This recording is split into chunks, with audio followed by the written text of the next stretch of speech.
December in Chicago meant bone-deep cold that turned your breath into visible clouds and made every exposed inch of skin feel like it was being pricked with needles. I'd been chasing a lead on corporate fraud for 3 weeks, following money trails that zigzagged through shell companies and offshore accounts. My editor at the Tribune wanted results, and I was determined to deliver them even if it meant spending my evenings in parking garages interviewing nervous accountants. The underground parking structure beneath the Maxwell Street district wasn't where I'd planned to be at 10 p.m. on a Tuesday. My source, a mid-level executive at Meridian Holdings, had insisted on this location. Anonymous, he'd said. Safe, he'd promised. Looking around at the concrete pillars casting long shadows under flickering fluorescent tubes, I was starting to question his definition of both those words. I waited by my beat-up Honda Civic, checking my phone every 30 seconds.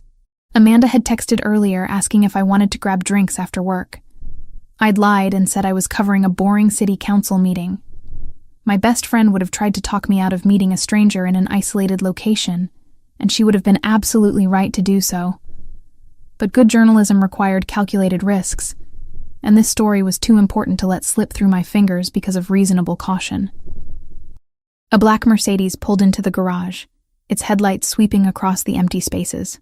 Finally, I straightened, tucking my phone into my jacket pocket and pulling out the small voice recorder I kept for interviews. The car parked 3 spots away, engine still running. That should have been my first warning sign. The second came when 3 more vehicles entered the garage in quick succession. 2 SUVs and another sedan. All black, all expensive. They positioned themselves at the exits, blocking any escape routes. My source never got out of the Mercedes.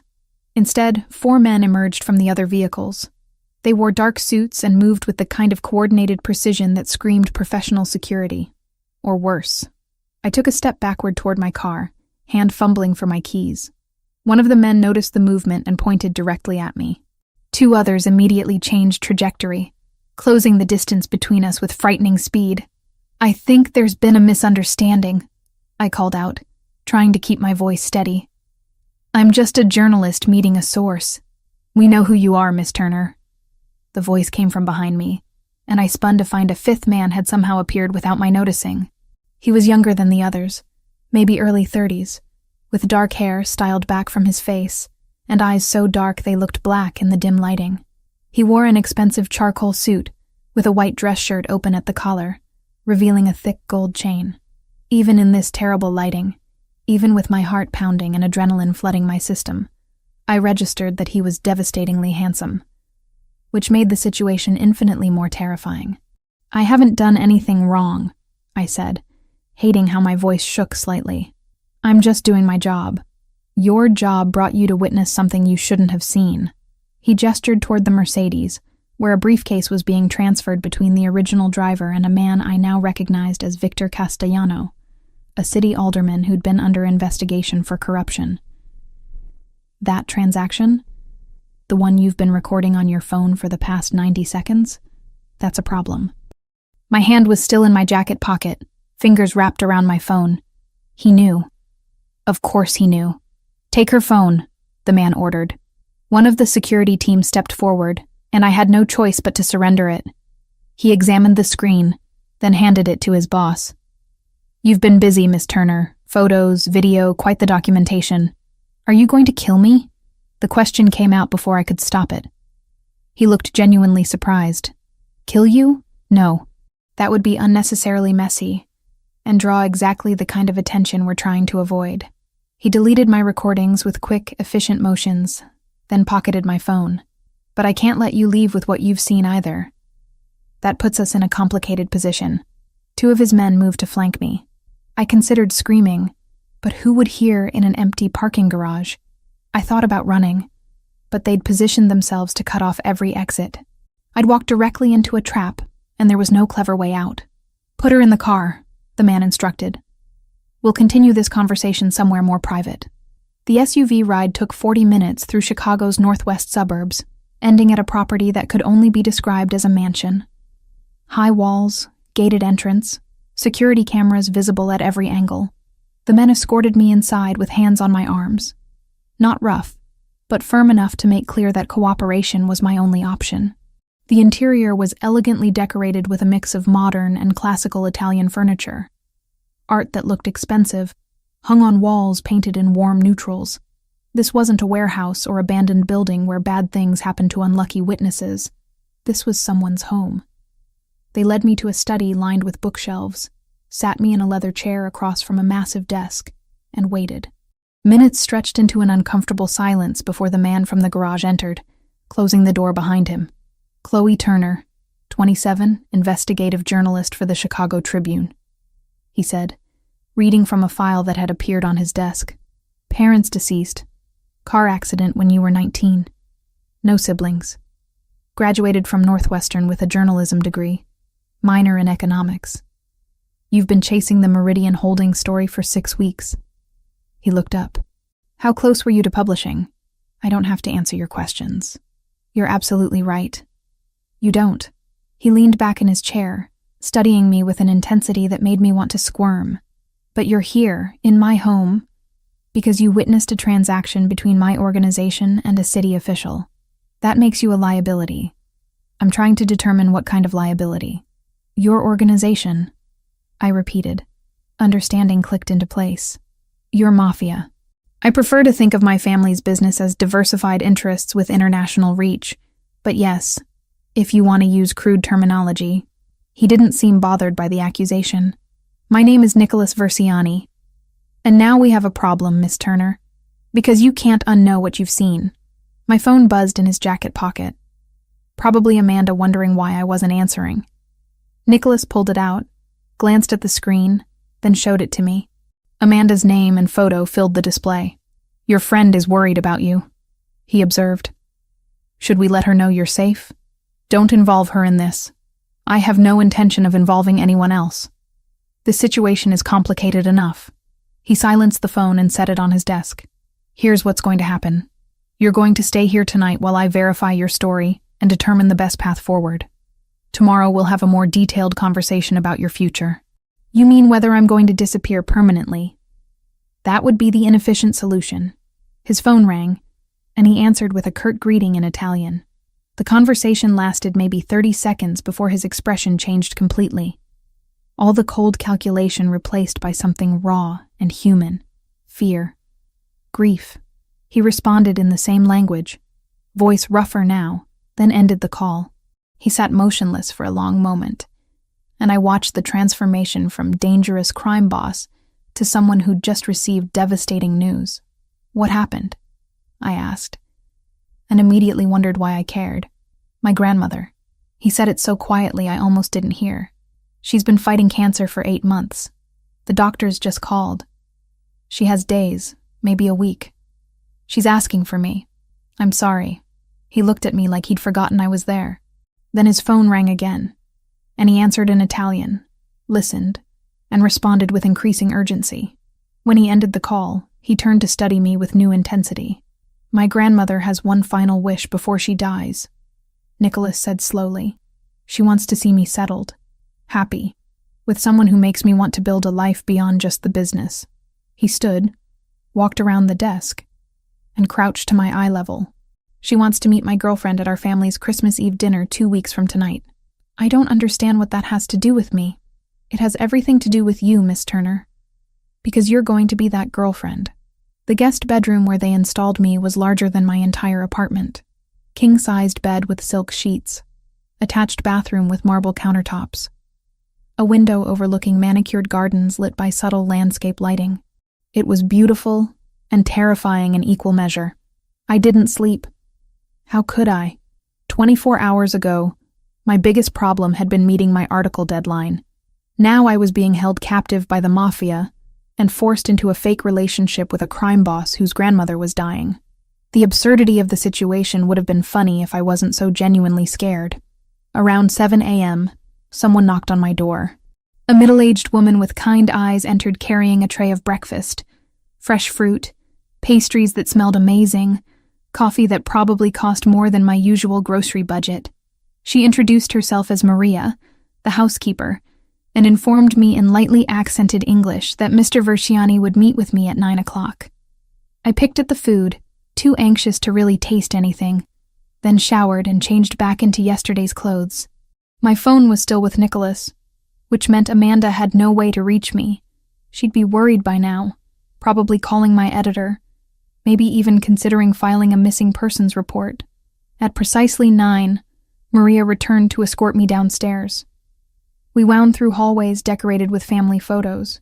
Nicholas as a child with an elderly couple who must have been his grandparents. Formal portraits of people in expensive clothing. Candid shots from various celebrations.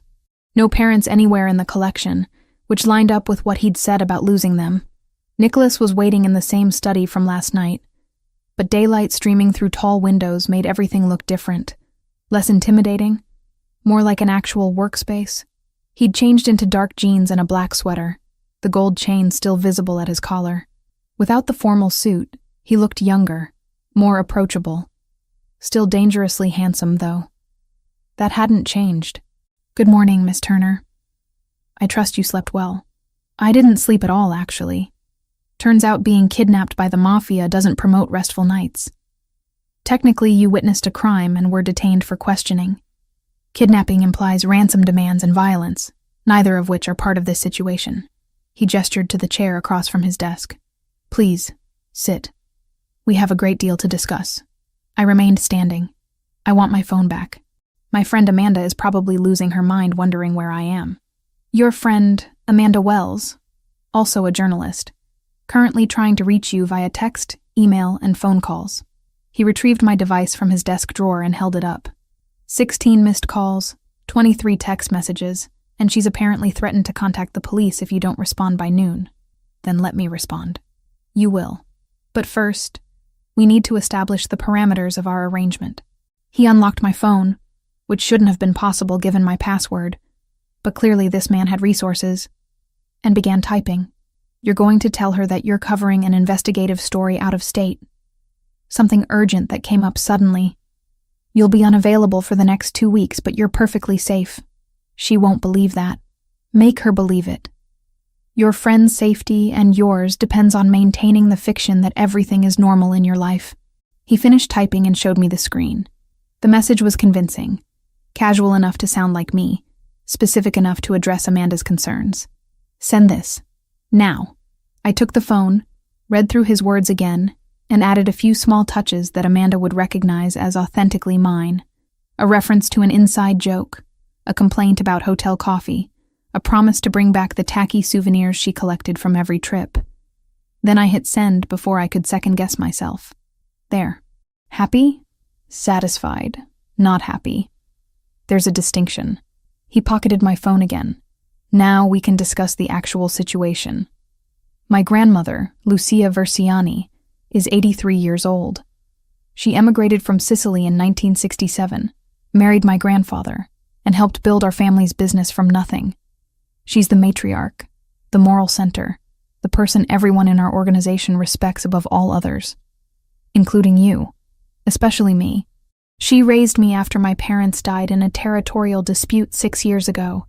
Everything I am, everything I've built, exists because she gave me the foundation to do so." His voice carried genuine emotion, grief barely contained beneath professional composure.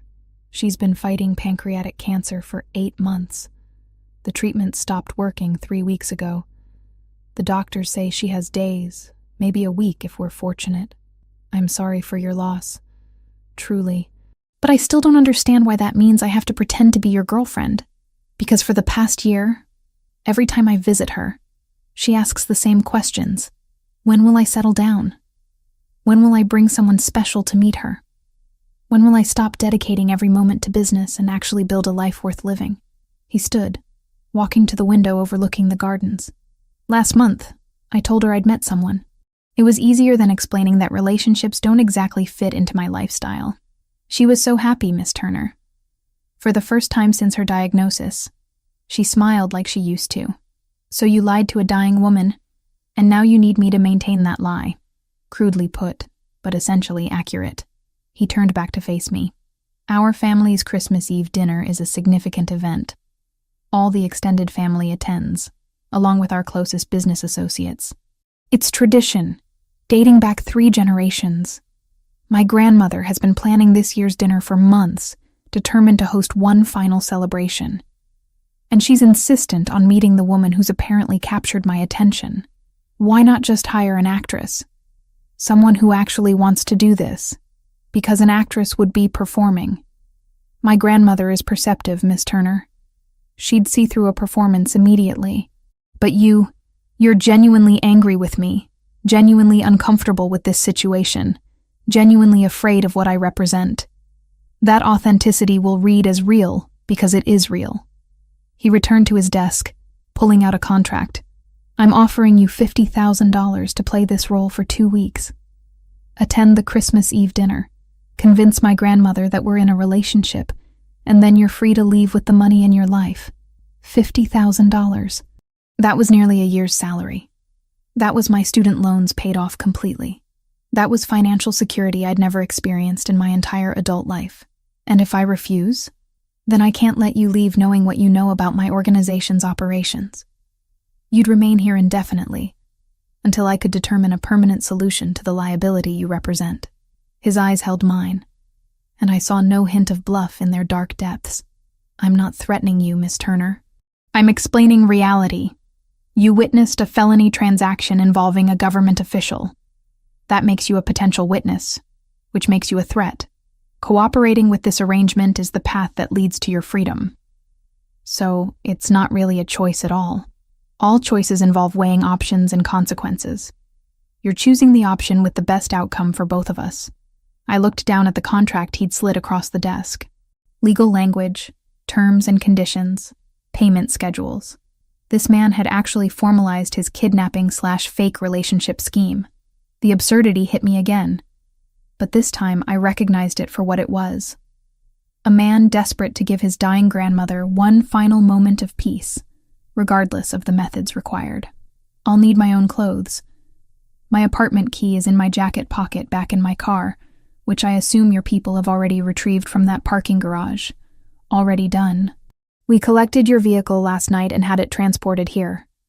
Your keys, wallet, and other personal belongings are in the guest room. And yes, we can send people to your apartment to collect appropriate clothing and necessities. I'll give you a list, but I want to call Amanda. Actually speak to her, not just text. You'll have supervised calls each evening. 5 minutes, general reassurances. Nothing that reveals your actual location or situation. This is insane. Yes, he agreed simply, but it's the situation we're both in. Are you going to sign the contract, Miss Turner? I picked up the pen lying beside the papers. My hand trembled slightly as I signed my name on the designated line, officially agreeing to the most bizarre proposition of my life. Excellent. Now we can begin your preparation. Nicholas pulled out a leather-bound notebook. You need to learn everything about me. My history, my preferences, my family, my business associations. We need to develop a believable story for how we met, how long we've been together, what our relationship dynamic looks like. My grandmother will ask detailed questions, and inconsistent answers will raise suspicions we can't afford. How long have you supposedly been dating this fictional girlfriend? 3 months. We met at a gallery opening in October. You're an art journalist, not investigative. Safer story, less likely to intersect with people who might recognize you from your actual work. He started writing notes. We'll keep your real name and general background, changing only the specific details that might complicate things. And you expect me to memorize all of this in less than 2 weeks? You're an investigative journalist. Research and retention are literally your profession. He slid the notebook across the desk. Start reading. We'll begin practical exercises this afternoon. The notebook contained pages of information. Nicholas's childhood in Sicily before his family immigrated. His parents' deaths in what was described as a business dispute. His grandmother's role in raising him.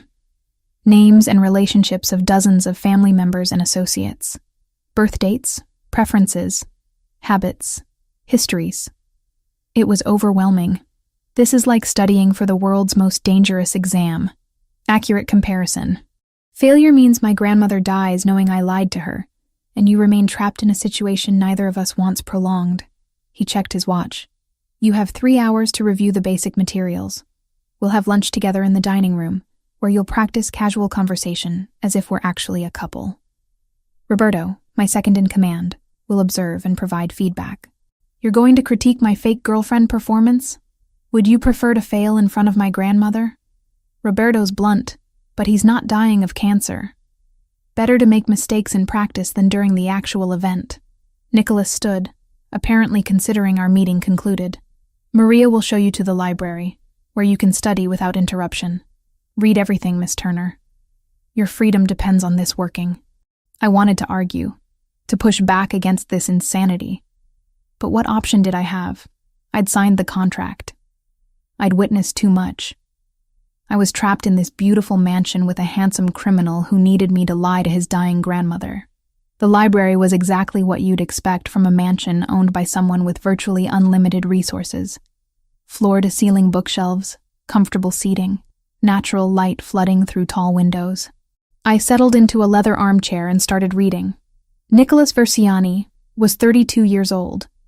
Born in Palermo, Sicily, to parents who'd continued the family business his grandparents started after immigrating to Chicago. Educated at private schools, fluent in Italian and English, degree in economics from a university I'd never heard of, but that Google informed me was extremely prestigious and expensive. His parents, Giovanni and Francesca Versiani, died 6 years ago when a rival organization targeted their vehicle. Nicholas had been 26, already deeply involved in the family business, already being groomed to take over leadership. The details were intimate and specific. His favorite food was his grandmother's homemade pasta. He collected Italian first edition books. He preferred wine over liquor. He'd never been married but had been in 2 serious relationships that ended badly. He hated winter, but tolerated Chicago's brutal cold for his grandmother's sake. He spoke to her daily, visited her twice weekly, and would apparently commit fraud and kidnapping to give her peace in her final days. 3 hours passed faster than I expected. Maria appeared to escort me to the dining room, where Nicholas was already seated at one end of a table that could have accommodated 20 people comfortably. Roberto stood near the wall, arms crossed, expression skeptical. Miss Turner, please. Sit beside me rather than at the opposite end. We're supposed to be intimate, remember? Nicholas gestured to the chair immediately to his right. I sat, acutely aware of Roberto's scrutiny and Nicholas's proximity. This close, I could smell his cologne, something expensive and subtle that probably cost more than my monthly rent. Maria served lunch, pasta with a cream sauce that tasted incredible despite my complete lack of appetite. Nicholas ate calmly, occasionally asking me questions about the material I'd read. When I answered correctly, he'd nod approval. When I hesitated or got details wrong, Roberto would make disapproving sounds. Your grandmother's name is Lucia, middle name Margarita, maiden name Catalano. She's 83, born in 1942 in a village outside Palermo. She married your grandfather Antonio in 1964, immigrated to Chicago in 1967. They had 3 children. Your father Giovanni was the oldest, then your Aunt Rosaria, then your uncle Giuseppe. She's been widowed for 12 years since Antonio died of a heart attack. Good. And how did we meet? Gallery opening in October. You were there for business? I was covering it for the art section of a magazine. We started talking about a sculpture you hated, bonded over shared terrible taste in modern art, and you asked for my number. Who asked for whose number? Roberto interjected. I looked at Nicholas, unsure. He raised an eyebrow, waiting. You asked for mine, I decided. You're confident enough to make the first move, and it fits your personality profile better. Acceptable, Roberto said grudgingly, but you need to sound more certain. Hesitation indicates lying. The afternoon continued in this fashion. Questions, corrections, uncomfortable proximity to Nicholas as we practiced the small intimacies that couples display naturally. His hand on my shoulder as he stood behind my chair. My hand on his arm as I made a point during conversation. The casual touches felt alien and forced, which Roberto noted immediately. You flinch every time he touches you. That reads as fear, not affection. Maybe because I am afraid, I snapped. Maybe because this entire situation is terrifying and unnatural. Then get over it quickly, Roberto shot back. Mrs. Versiani isn't stupid. She'll notice if her grandson's girlfriend acts like he's dangerous. He is dangerous. To his enemies. not to the woman he supposedly loves. Roberto moved closer, his presence intimidating. You need to understand something, Miss Turner. Nicholas would never hurt someone under his protection.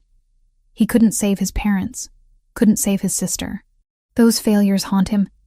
He'd die before letting harm come to anyone he claims to care about. I looked at Nicholas, who'd gone very still. Your sister? That's not in the notebook, he said quietly. No, because it's not something I discuss. But Roberto's right. You should know. Nicholas set down his fork, appetite apparently gone. 5 years ago, my younger sister Carla was killed in a kidnapping attempt. She was 21, studying at university, supposed to be safe under our security protocols. She wasn't involved in the business, wasn't part of any conflicts, just an innocent who died because someone wanted to hurt me. The grief in his voice was raw and real, and suddenly this intimidating crime boss looked like a man who'd lost too much too young. I'm sorry, I didn't know. How could you? It's not the kind of thing we advertise. He stood abruptly. Let's take a break. You've absorbed a great deal of information today. We'll resume tomorrow morning. I watched him leave, Roberto following after giving me one final assessing look. Then I was alone in the massive dining room, surrounded by expensive furniture and family photographs that told stories of loss and survival. My phone buzzed. Nicholas had returned it during lunch. Amanda had responded to my message, still skeptical, but apparently reassured enough not to call the police. I typed out another casual update, hating every lying word, but understanding that truth would put her in danger. Maria appeared to escort me back to my room. You did well today, she said kindly. Mr. Nicholas is not an easy man, but he's a good man in ways that matter. He's holding me hostage to lie to his dying grandmother. He's desperate to give her peace before she dies. Sometimes good people do questionable things for the right reasons. She opened my bedroom door. Your belongings from your apartment arrived while you were at lunch. And Mr. Nicholas wanted me to tell you, if you need anything, ask. He means it. After she left, I found my suitcases stacked neatly in the corner. Someone had gone through my apartment, packed my clothes and toiletries, even grabbed my laptop. Looking through the familiar items felt surreal. Pieces of my real life transported into this strange new reality. I pulled out my phone and called Amanda, keeping it brief and casual despite the supervised call limitation. She believed my story about the out-of-state assignment, or at least pretended to believe it. When we hung up, guilt sat heavy in my chest. 2 weeks. I just had to survive 2 weeks of this elaborate deception, convince a dying woman that her grandson had found happiness, collect $50,000, and return to my normal life. How hard could it possibly be? The week passed in a strange rhythm of rehearsals, corrections, and increasingly natural interactions. By day 5, I could recite Nicholas's entire family tree without hesitation, knew his preferences in everything from music to architecture, and had memorized enough Italian phrases to hold basic conversations. Roberto's critiques became less frequent, which I took as grudging approval. But the real shift happened during our shopping trip. Nicholas insisted we needed to select appropriate clothing for the various Christmas events. Not just the main dinner, but family gatherings leading up to it. Church services, casual visits with his grandmother. I'd assumed he'd send me with Maria or one of his staff. But instead he drove us himself to an exclusive boutique in downtown Chicago that apparently stayed open late for special clients. The owner, a sophisticated woman named Elise, greeted Nicholas with familiar warmth. It's been too long, and this must be the famous Chloe I've heard about. I managed not to react visibly to being discussed by strangers, instead smiling like this was perfectly normal. Nicholas's hand settled naturally at the small of my back, as Elise led us through displays of designer clothing that probably cost more than my car. We need several outfits, Nicholas explained. Something elegant for Christmas Eve, something more casual for family dinners, appropriate church attire, and general winter wear. I have my own clothes, I protested quietly, as Elise began pulling pieces from racks. You have clothes suitable for your real life. This is a performance that requires a specific wardrobe. He turned to Elise. Show her the emerald dress first. It'll complement her eyes. The emerald dress was stunning. Silk that draped elegantly, neckline that was sophisticated without being revealing, cut that somehow made me look taller, and more graceful than I actually was. I stepped out of the dressing room feeling absurdly self-conscious, and Nicholas's expression when he saw me made my breath catch. "Perfect," he said quietly. "That one is essential. It's also probably more expensive than my monthly rent. Good thing you're not paying for it then." He stood, walking a slow circle around me. The attention should have felt objectifying, but instead it felt like an artist examining his work. "Elise, we'll take this one. Now show her the burgundy option."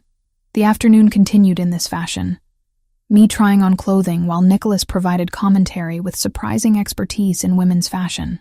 The burgundy dress was purchased, along with a sophisticated charcoal pantsuit, a cream-colored dress perfect for church, designer jeans paired with cashmere sweaters in various shades, and winter coats that actually fit properly unlike my threadbare parka.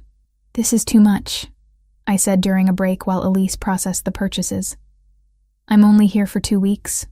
2 weeks where you need to convincingly portray someone who belongs in my world. That requires looking the part." He gestured to the mountain of shopping bags accumulating near the register. "Besides, the clothes are yours to keep afterward. Consider it part of your compensation. I don't want compensation in designer dresses. No, you want $50,000 and your freedom. The dresses are a bonus." He moved closer, close enough that I had to tilt my head back to maintain eye contact. "You're doing well, Chloe. Better than I expected. The initial fear is fading. You're starting to actually engage with the role instead of just enduring it. Maybe I'm just a better actress than you gave me credit for. Maybe. Or maybe you're discovering that I'm not quite the monster you assumed I was." Before I could respond, his phone rang. He stepped away to answer, and his expression darkened immediately. The conversation was brief and entirely in Italian, but I caught enough words to recognize bad news. When he ended the call, he looked exhausted. "My grandmother had another episode. She's stable now, but the doctors are reducing her timeline projections. Days, not weeks." He ran a hand through his hair, disrupting the careful styling. "We need to move up the family introduction. She's asking to meet you tomorrow." "Tomorrow? Nicholas, I'm not ready." "You'll have to be ready. She's insistent, and I can't deny her this." He returned to the register, pulling out a credit card. "Elise, we need everything delivered to my address within 2 hours. Include accessories, jewelry, shoes, whatever you think appropriate." The drive back to the mansion was tense and silent. I could feel Nicholas's anxiety radiating off him in waves. See how tightly he gripped the steering wheel. This powerful, controlled man was terrified of losing the one person who mattered most to him. "What do I need to know about meeting her?" I asked as we pulled through the gated entrance. "Be yourself. She responds to authenticity, not performance. But remember, she thinks we've been together 3 months, that I'm genuinely in love with you, that you've made me happier than I've been in years." He parked and turned to face me fully. "Can you do that? Can you make a dying woman believe her grandson has found something worth living for beyond just business and revenge?" The vulnerability in his question caught me completely off guard. "I'll do my best. That's all I can ask." That evening, instead of our usual supervised phone call with Amanda, Nicholas joined me in the library where I'd been reviewing family information one more time. He carried 2 glasses of wine and settled into the chair across from mine. "Tell me about Amanda," he said unexpectedly. "Why?" "Because my grandmother will ask about your friends, your life, the people who matter to you. If I don't know these details, inconsistencies will emerge." He sipped his wine. "So tell me, how long have you known her?" 5 years. We met in a journalism seminar at Northwestern, bonded over shared cynicism about corporate media, and ended up as roommates for 2 years before I got my current apartment. I accepted the wine glass he offered. She's the person who talked me into investigative work instead of playing it safe with lifestyle journalism. She's also the person who'll absolutely murder you if anything happens to me. Noted. What else should I know? We spent 2 hours talking, and somewhere in that conversation, something shifted. We stopped being captor and captive, stopped being crime boss and journalist, and became just 2 people sharing stories. I learned about his grandmother's immigration story, about building a life in a new country with nothing but determination and family bonds. He learned about my parents' death, about putting myself through college on scholarships and student loans, about the loneliness of having no family left. You're very much alone, he observed quietly. So are you. Despite being surrounded by people who work for you, loyalty bought through power isn't the same as genuine connection. He refilled our wine glasses. That's why my grandmother's wish matters so much. She wants to know I won't end up isolated, living only for the business, dying without anyone who actually cares about the man beneath the reputation. Is that what you want? Genuine connection? I stopped thinking about what I want years ago. Wanting things, caring about people. It makes you vulnerable, and vulnerability gets people killed in my world. He met my eyes. But yes, if circumstances were different, I would want that. The moment stretched between us, charged with unexpected intimacy. Then his phone rang, shattering the mood. He answered, listened, and his expression tightened. When did the package arrive? Pause. No, don't open it. I'll be right there. He stood quickly. Stay in this room. Lock the door behind me. Roberto will be outside within 2 minutes. What's happening? Someone sent an envelope to the front gate. It has your name on it. He was already moving toward the door. That means someone knows you're here, which means we have a serious security problem. After he left, I locked the door as instructed and waited. Minutes felt like hours. Finally, Roberto's voice came through the wood, telling me it was safe to open up. What was in the envelope? I asked as soon as I let him in. Photographs. You entering this property. You shopping with Nicholas today. You standing in the window of the guest room. Roberto's expression was grim. The Albanian organization has been watching. They know about you, which makes you a target. The Albanians? I thought Nicholas's business was with city officials, and Nicholas's business involves many players, including rival organizations who'd love to find a weakness they can exploit. He gestured toward the hallway. Come with me. We're moving you to a more secure location within the house. The new room was in the center of the mansion. No windows, reinforced door. It felt less like a bedroom and more like a bunker. Nicholas arrived 20 minutes later, looking darker than I'd ever seen him. This changes things, he said without preamble. The Albanians are escalating. They've been looking for leverage against our organization since we took over several waterfront territories they wanted. Finding out about you gives them exactly that leverage.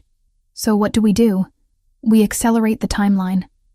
Family dinner is now in 5 days instead of 2 weeks. We'll host it here where security is tightest. And you... He moved closer, and I saw genuine fear in his eyes. You don't leave this property under any circumstances until this is resolved. The Albanians have no problem targeting civilians to make their point. You're saying I'm in actual danger because of your business conflicts. Yes. Which is why I'm doubling your security detail and keeping you close. He pulled out his phone, showing me the photographs that had been delivered.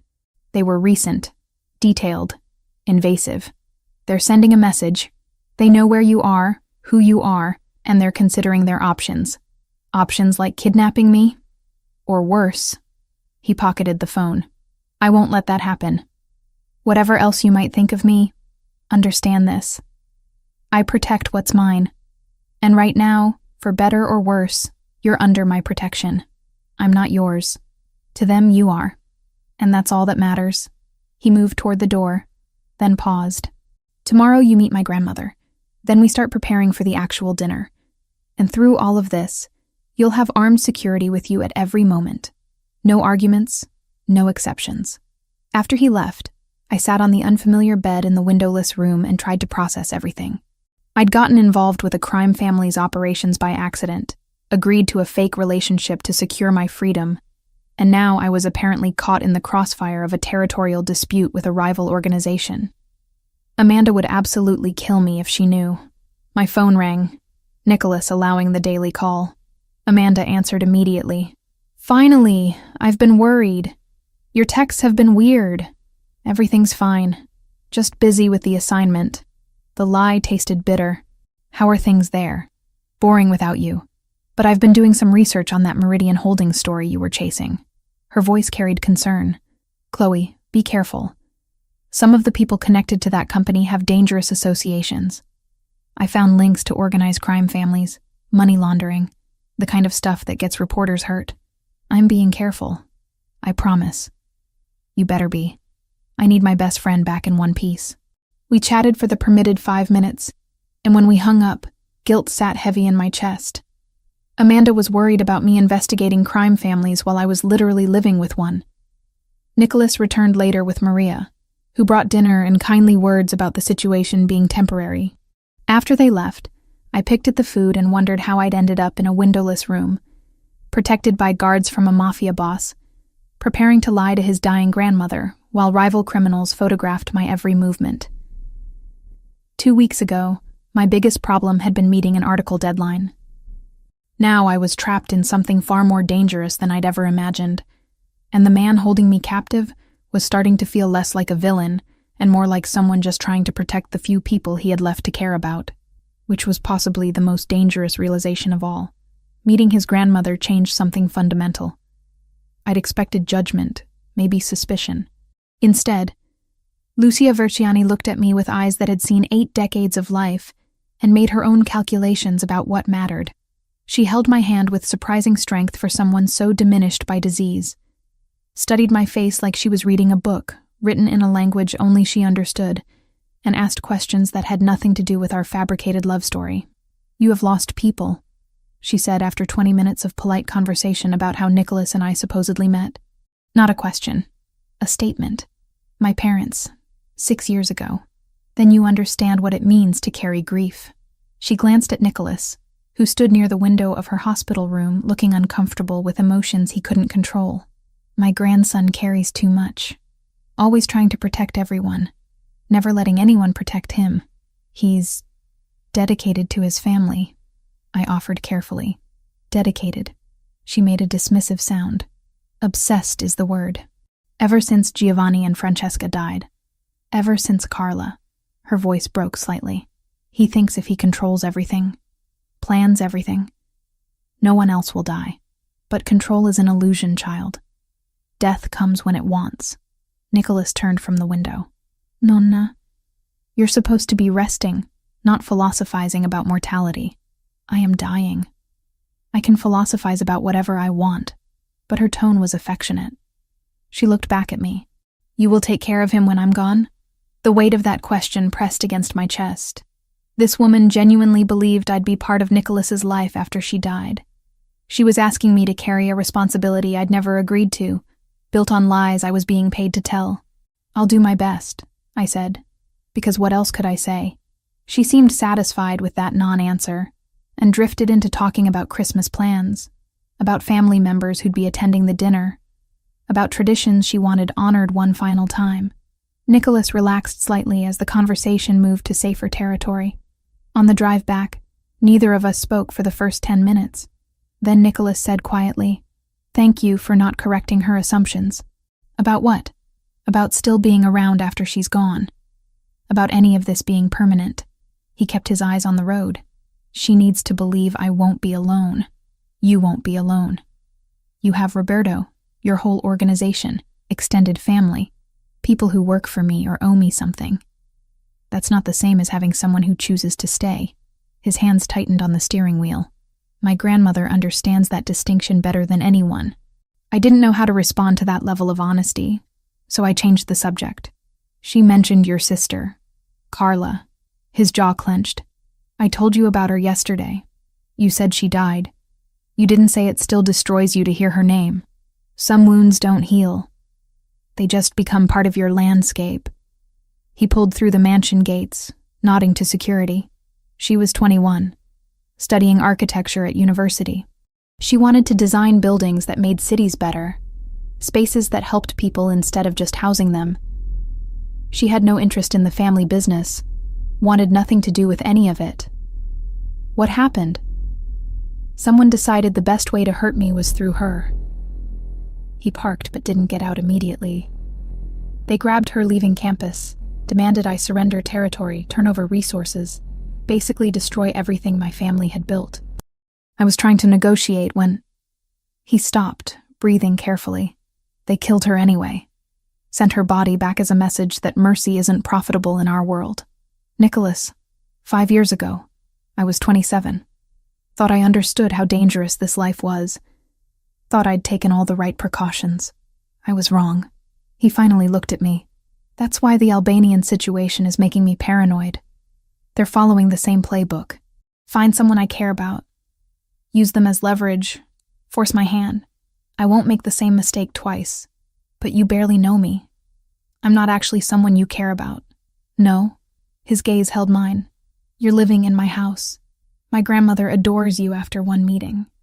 You've seen me vulnerable in ways I don't show anyone. At what point does barely knowing someone become irrelevant to how dangerous losing them would be? Before I could process that statement, Roberto appeared at the car window, expression urgent. Nicholas rolled it down. We need to talk. Now. Inside Nicholas's study, Roberto laid out a series of photographs on the desk. More surveillance shots. Me in the garden 3 days ago. Nicholas and me at the boutique. Even images from inside the mansion taken through windows. They're escalating, Roberto said. These photos were delivered an hour ago with a note. Pretty bird in a cage. Wonder what happens when the cage opens. Arbin's getting impatient. Nicholas examined each image. He wants me rattled. Wants me making mistakes. The dinner is in 5 days. We should postpone. No. Nicholas's tone left no room for argument. Postponing signals weakness. We proceed as planned, but we accelerate security protocols. I want every entrance monitored, every guest vetted twice, armed presence at all access points. And her? Roberto glanced at me. She doesn't leave the interior rooms until the dinner. No exceptions. I'm standing right here, I pointed out. You could address me directly instead of talking around me like I'm furniture. Nicholas's attention snapped to me. You're not furniture. You're a liability I'm trying to protect while managing a territorial dispute with an organization that's killed for less provocation than what we're dealing with. Forgive me if my manners aren't perfect under the circumstances. Your manners are fine. Your habit of making decisions about my life without consulting me is less fine. Would you prefer I consult you before ordering people not to let you get kidnapped or killed? Should we have a committee discussion about optimal security procedures? I'd prefer you remember that I'm a person with agency, not just a problem to be managed. I stopped mid-sentence because my phone was ringing. Amanda's number flashed on the screen. Nicholas held up a hand, a signal to be careful. I answered, putting it on speaker as we'd been doing for every call. Chloe, thank God. Are you okay? I'm fine. What's wrong? Someone came by the Tribune asking about you today. Wanted to know what story you were working on, where you'd gone, when you'd be back. The receptionist gave the standard no comment about employee assignments response, but the guy was persistent. Really persistent. My stomach dropped. What did he look like? Dark hair, accent she couldn't place, expensive suit. He left a card with just a phone number on it and said if you wanted to discuss mutual interests, you should call. Nicholas and Roberto exchanged looks. Albanian operatives fishing for information. Amanda, listen carefully. Don't engage with anyone asking about me. If someone approaches you again, tell building security immediately. Chloe, what the hell is going on? This story you're supposedly covering, it's not adding up. You've been gone almost 2 weeks with barely any contact. Now mysterious men are showing up asking questions. I can't explain right now. Just trust me that I'm safe. I'm handling something complicated, and I need you to be careful until I'm back. That's not reassuring. I know. But it's all I can give you right now. I hated the fear in her voice, hated that my choices were putting her at risk. Please, Amanda, just be cautious. After we hung up, the silence in the study was oppressive. They're mapping your connections, Roberto said. Standard intimidation tactics. They want you to know they can reach your friends if they want to. Amanda has nothing to do with any of this, I said, anger rising. She's a journalist, a civilian. You don't bring civilians into your wars. We didn't bring her in. Arbin did. Nicholas was already pulling out his phone. But we're going to protect her anyway. Roberto, put a discreet security detail on Amanda Wells. Make sure she doesn't notice, but make sure no one gets close to her without us knowing about it. You're going to have me followed? I demanded.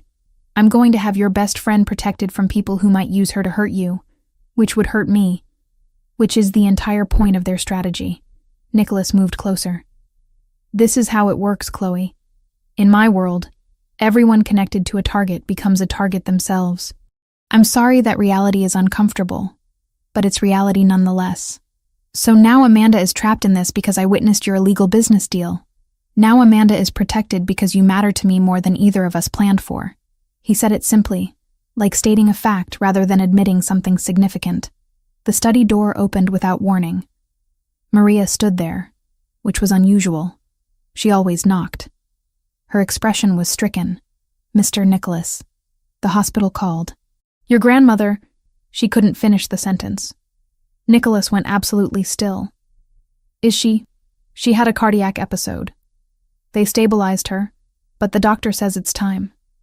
He's suggesting you come now if you want to, if there are things to be said. He was moving before Maria finished speaking, grabbing his jacket, keys. Then he stopped and looked back at me. Come with me. Nicholas, I shouldn't. This is private.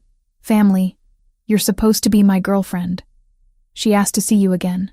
Please. The last word cost him something to say.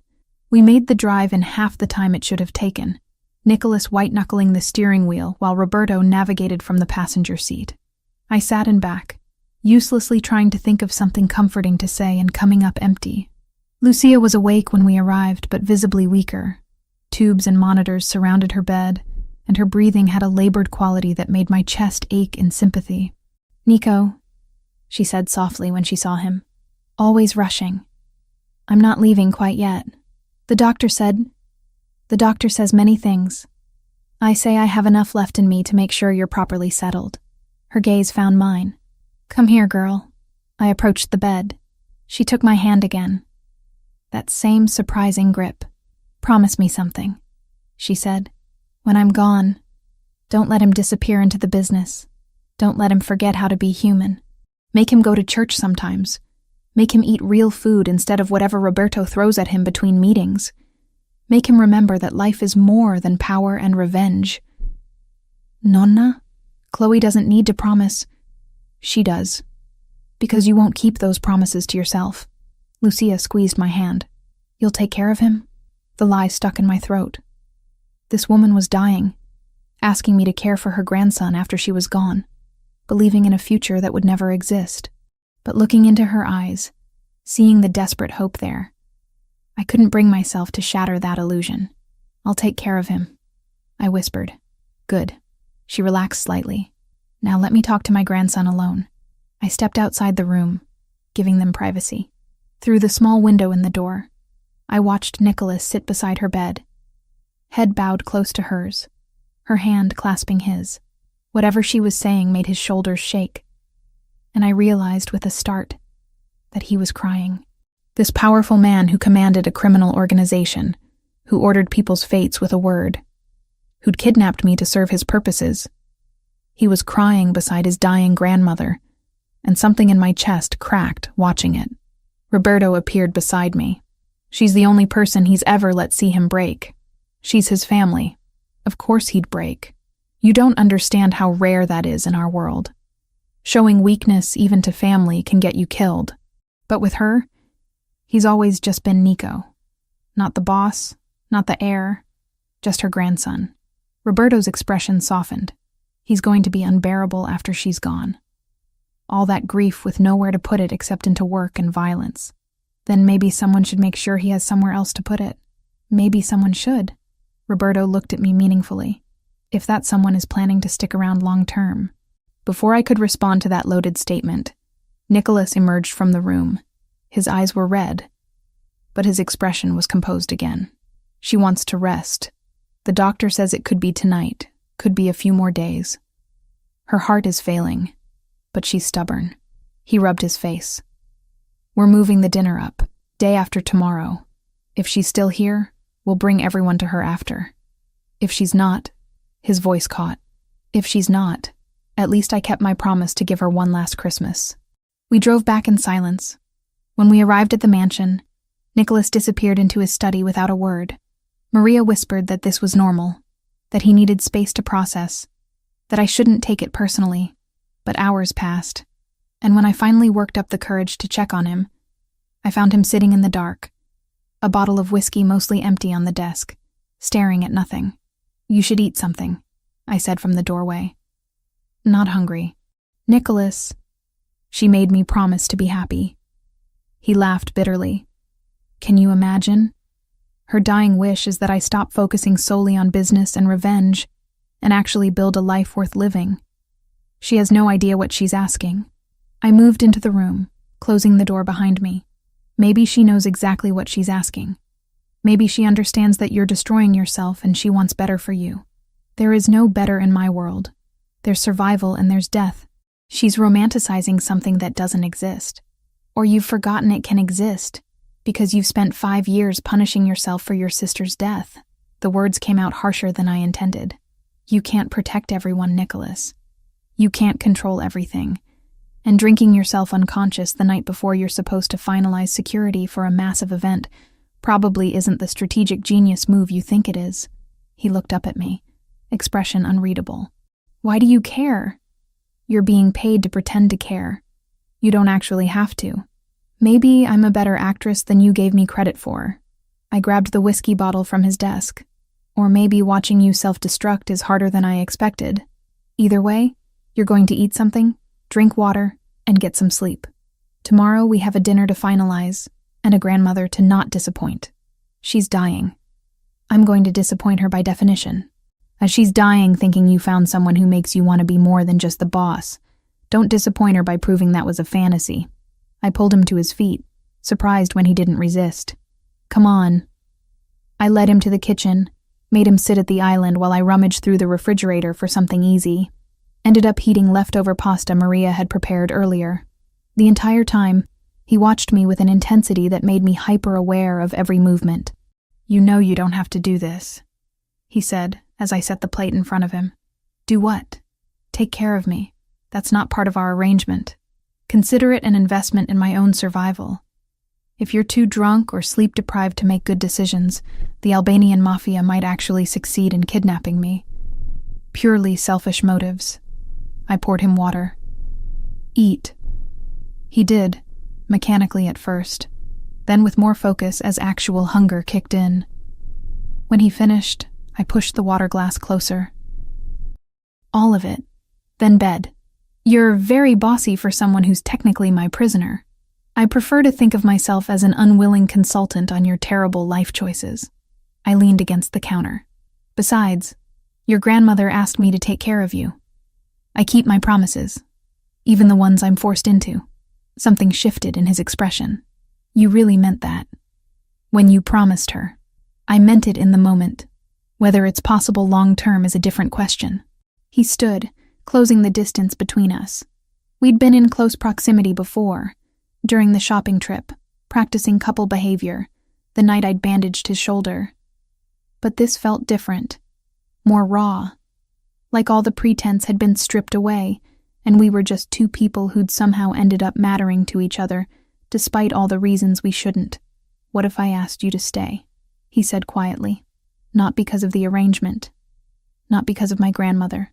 Just because He stopped, seeming to struggle with the words. Just because you've become something I didn't plan for and don't know how to categorize. My breath caught. You're grieving. You're exhausted. You're not thinking clearly. I'm thinking more clearly than I have in years. His hand came up, hovering near my face without touching. You're not what I expected, Chloe. You were supposed to be a convenient solution to a temporary problem.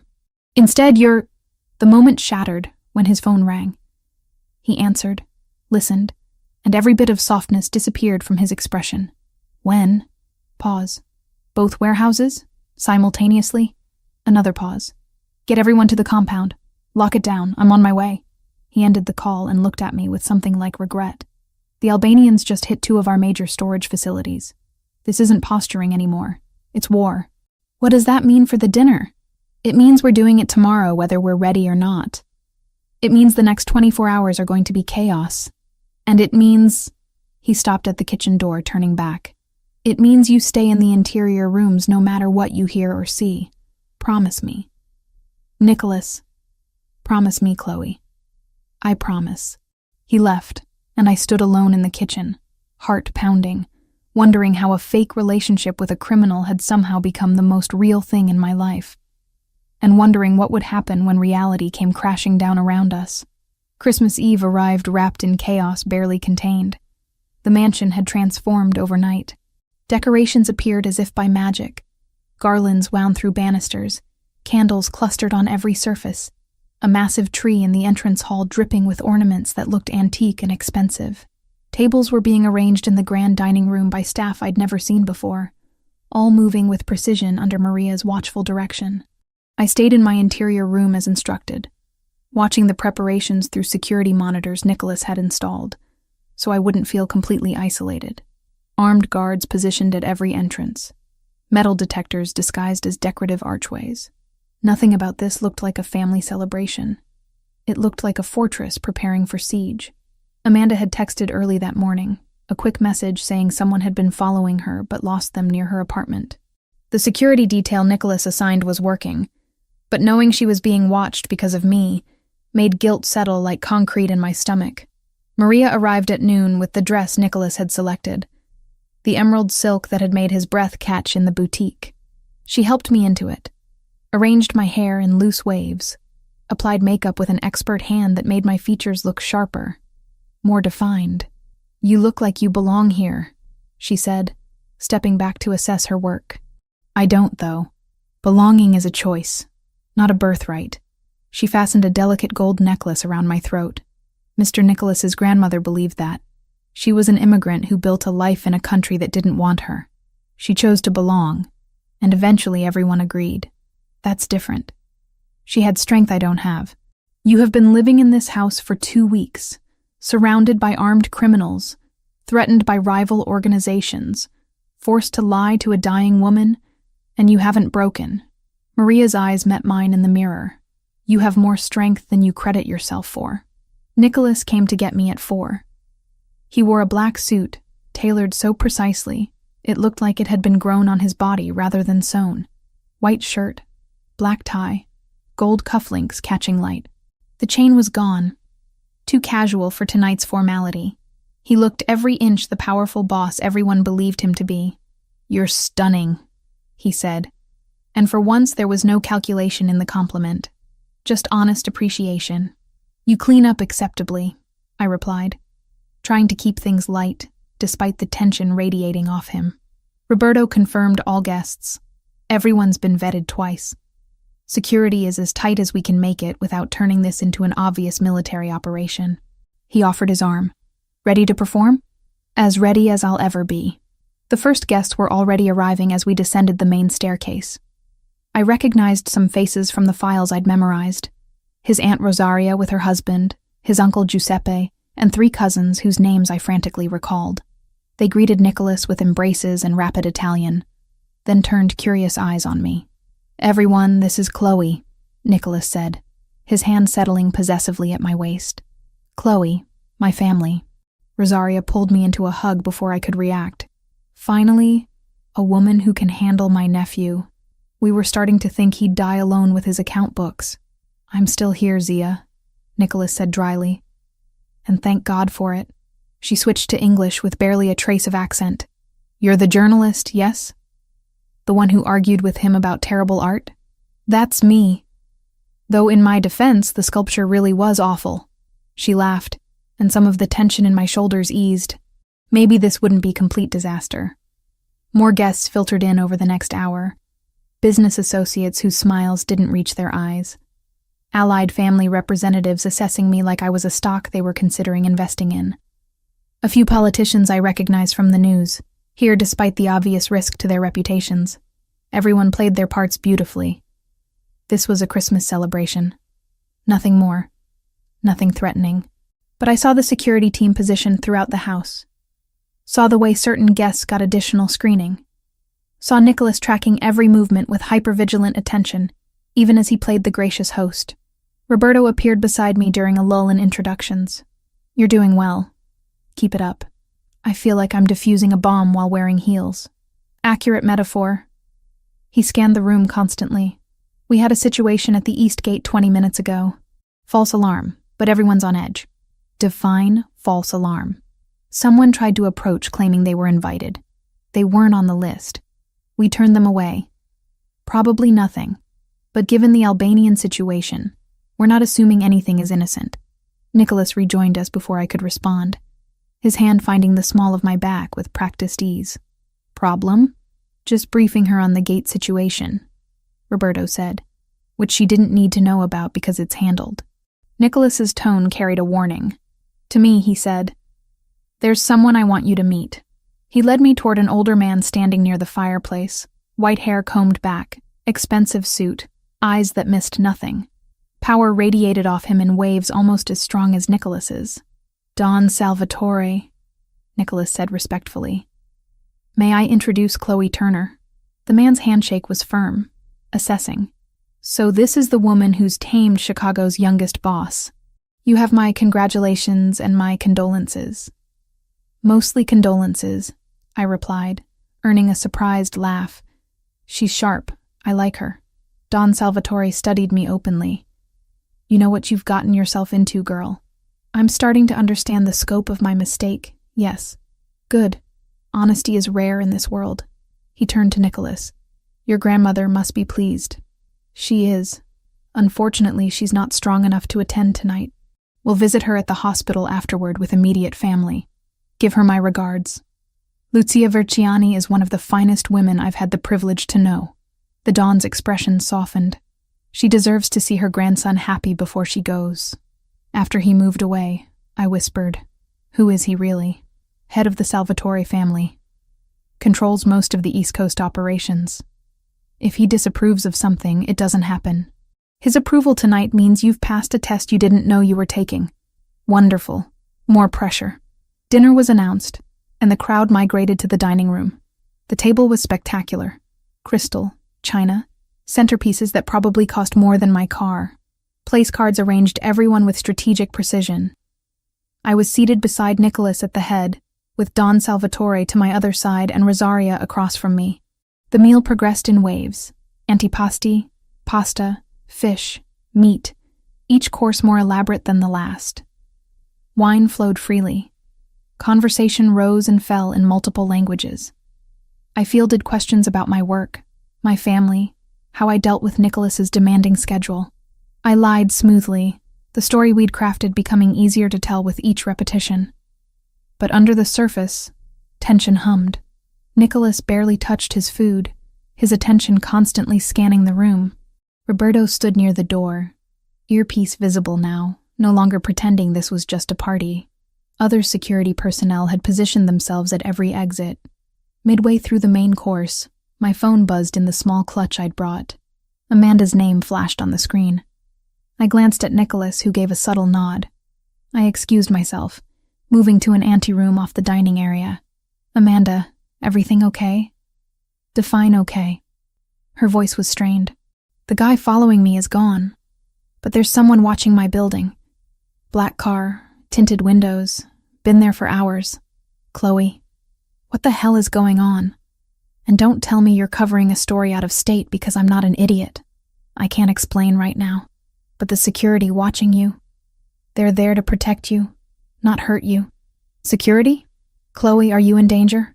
Before I could answer, I heard raised voices from the entrance hall, not shouting, but urgent. Nicholas appeared in the doorway of the anteroom, expression hard. "We need to end this call, now. Amanda, I have to go. Stay inside your apartment. Don't open the door for anyone except police with visible badges. I'll call you when I can." "Chloe," I hung up, guilt and fear warring in my chest. "What's happening?" "Carlo's here. My cousin. The one we identified as the traitor working with the Albanians." Nicholas's jaw was tight. "He's demanding entry, claiming he has a right to attend family Christmas. Do you let him in? If I don't, he'll make a scene that draws attention we can't afford. If I do, we have a confirmed Albanian informant inside the house during our most vulnerable gathering." He pulled out his phone, typing rapidly. "Roberto's running interference, but I need to handle this personally. Come with me." We returned to the dining room. Nicholas stood, raising his wineglass. "My apologies for the interruption. There's a small matter at the entrance that requires my attention. Please, continue enjoying your meal. I'll return momentarily." The murmur of conversation resumed as we exited. In the entrance hall, Carlo stood flanked by two of Roberto's security team. He was younger than I expected, maybe 25, with Nicholas's dark coloring but without the same presence. When he saw us, His expression twisted into something ugly. Finally, the great Nicholas Verciani graces me with his attention. Carlo's words slurred slightly. He'd been drinking. Too busy with your new toy to remember family? You're not invited, Carlo. You know why? Because you think I'm a traitor? You have no proof. I have surveillance footage of you meeting with Albanian operatives 3 times in the past 2 weeks. I have financial records showing payments from shell companies tied to Arbin's organization. I have testimony from 2 of my men who witnessed you passing information about our security protocols. Nicholas's voice was deadly calm. So yes, I think you're a traitor. I know you're a traitor. Carlo lunged forward, held back by security. You never gave me a chance. Always the golden grandson. Always the one Nonna loved most. Always the heir. I'm family too, Nicholas. You sold out your family for money and resentment. That makes you less than nothing. Nicholas moved closer, voice dropping. You have one chance to walk away from this alive. Tell me what Arbin is planning. Tell me what tonight's real target is. Do that, and I'll let you disappear instead of ending this the traditional way. Go to hell. Wrong answer. Nicholas nodded to Roberto, who moved with frightening speed. Carlo was on the ground before I fully processed what happened, zip ties binding his wrists. Take him to the lower storage room, Nicholas ordered. We'll deal with this after the guests leave. As they dragged Carlo away, he screamed threats and obscenities in Italian. Some of it I understood. Curses against Nicholas, against his grandmother, against me. The word puttana came through clearly. Whore. Nicholas went absolutely still. Then, deliberately, he walked over to where Roberto had pinned Carlo and crouched down to eye level. You can insult me all you want. That's your right as a soon-to-be dead man, but you will not disrespect her. Understood? Carlo spat in his direction. Nicholas didn't flinch, just stood and nodded to Roberto. Make sure he's secured, and check every guest. I want to know if anyone else here is compromised. We returned to the dining room. I was shaking slightly, adrenaline flooding my system. Nicholas took my hand under the table, squeezed once, then released. A silent reassurance. Everything resolved? Don Salvatore asked quietly. A minor family disagreement, nothing that concerns our guests. Nicholas's smile was perfectly crafted. Now, where were we? The meal continued, but the atmosphere had shifted. Conversations were more subdued. People started checking watches, making excuses about early mornings. By the time dessert was served, it was clear the party was winding down earlier than planned. Roberto appeared and whispered something to Nicholas, who went pale. He stood immediately. My apologies, but I've just received word from the hospital. My grandmother has taken a turn. Immediate family will be heading there now. For everyone else, please continue to enjoy the evening. Maria and the staff will see to your needs. The Don stood as well. Give her my best. We'll take our leave and let you tend to family matters. Within 20 minutes, the house had mostly cleared. Nicholas, Rosaria, Giuseppe, and 3 cousins gathered in the entrance hall.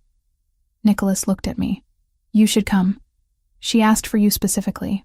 I don't want to intrude on family. You promised her you'd take care of me. His voice was raw. She'll want to see that you meant it. The drive to the hospital was silent, except for quiet sobbing from Rosaria. When we arrived, a doctor met us with the expression medical professionals get when delivering bad news. She's stable for now, but her heart is failing rapidly. She's asking for Nicholas. She's been asking for the past hour. We crowded into her room, and I hung back near the door, not wanting to take space from actual family. But Lucia's eyes found me immediately. There she is. Come here, child. I moved to the bedside. She took my hand with surprising strength. You came. Good. She looked at Nicholas. All of you out. I need to speak with Chloe alone. Nonna. Out. I don't have time to argue. Her tone allowed no debate. One by one, they filed out. Nicholas last. He gave me a look I couldn't quite read, then closed the door behind him. Lucia studied me with those sharp eyes. You think I don't know. My heart stopped. Know what? That this started as something false. That my grandson forced your hand somehow. Made you play this role. She smiled slightly. I've lived 83 years in a world built on lies and necessities. You think I can't recognize when something begins as strategy? I'm sorry. I didn't want to deceive you. But something changed. She squeezed my hand. What started false became real, didn't it? I see how you look at him when you think no one notices. I see how he's different with you. Softer, more human. That cannot be faked, no matter how good the actress. Tears burned behind my eyes. I don't know what it is. I just know it's complicated. Love is always complicated. It wouldn't be worth having otherwise. She shifted painfully. I'm going to ask you something, and I need the truth. Do you care for my grandson? Not the performance, not the arrangement. Really care? I thought about lying, about maintaining the fiction to the end. But those sharp eyes deserved honesty. Yes. God help me. Yes. Then promise me again. Promise you'll fight for him. Even when he makes it difficult. Even when his world seems too dark to navigate. Promise you'll be the light that reminds him life is worth living beyond revenge and responsibility. Mrs. Versiani, promise me, Chloe. I promise. She relaxed, sinking back into pillows. Good. Now send my grandson in. I need to release him from some promises so he can keep new ones. I called Nicholas back in. He went to her bedside immediately, taking the hand I'd just released. I started to leave, but she shook her head. Stay. You should hear this too. She looked at Nicholas. You've been a good grandson, better than I deserved. You've carried burdens no one should bear alone, and you've done it with honor and strength that would make your father proud. Nonna, please. Let me finish. I don't have much time, and I need you to hear this. She took a labored breath. I'm releasing you from your promise to me. The one you made after Carla died, when you swore you'd dedicate yourself to protecting the family above all else, that you'd never let personal attachments make you vulnerable again. Nicholas's face went white. That promise is why I've kept everyone safe. That promise is why you've been half alive for 5 years. It's time, Nico. Time to let yourself actually live, not just survive. She glanced at me, then back to him. You found someone worth breaking old promises for. Don't waste that gift because you're afraid of loss. I can't lose anyone else. I won't survive it. You will. Because that's what we do. We survive, we grieve, we keep living. Her voice was fading. Love her, Nico. Let her love you. Build something beautiful instead of just defending something broken. Her eyes closed, and for a heart-stopping moment I thought she was gone. But her chest still rose and fell, shallow but steady. Nicholas leaned down, pressed a kiss to her forehead, whispered something in Italian I didn't catch. We stayed another hour. Family filtered in and out, saying goodbyes that felt final. Lucia slept through most of it, occasionally waking to smile at whoever was there, then drifting off again. When we finally left, dawn was breaking. Christmas morning. Nicholas was silent the entire drive back. Grief and exhaustion carved into every line of his face. At the mansion, most of the security team had gone to rest in shifts. Roberto met us at the door. Carlo talked. The Albanians were planning to hit the dinner, but when they saw our security setup, they aborted. He claims they're regrouping, planning something bigger. Roberto looked exhausted. What do you want to do with him? Keep him secured for now. I'll decide after. Nicholas's voice broke. After. He climbed the stairs slowly, and I followed. At his bedroom door, he stopped. Thank you for being there tonight. For her. For me. You don't have to thank me. Yes, I do. None of this was fair to you. But you handled it with grace I didn't deserve. He turned fully to face me. What my grandmother said. About things becoming real. Did she ask you about that? She might have mentioned it. And what did you tell her? I met his eyes.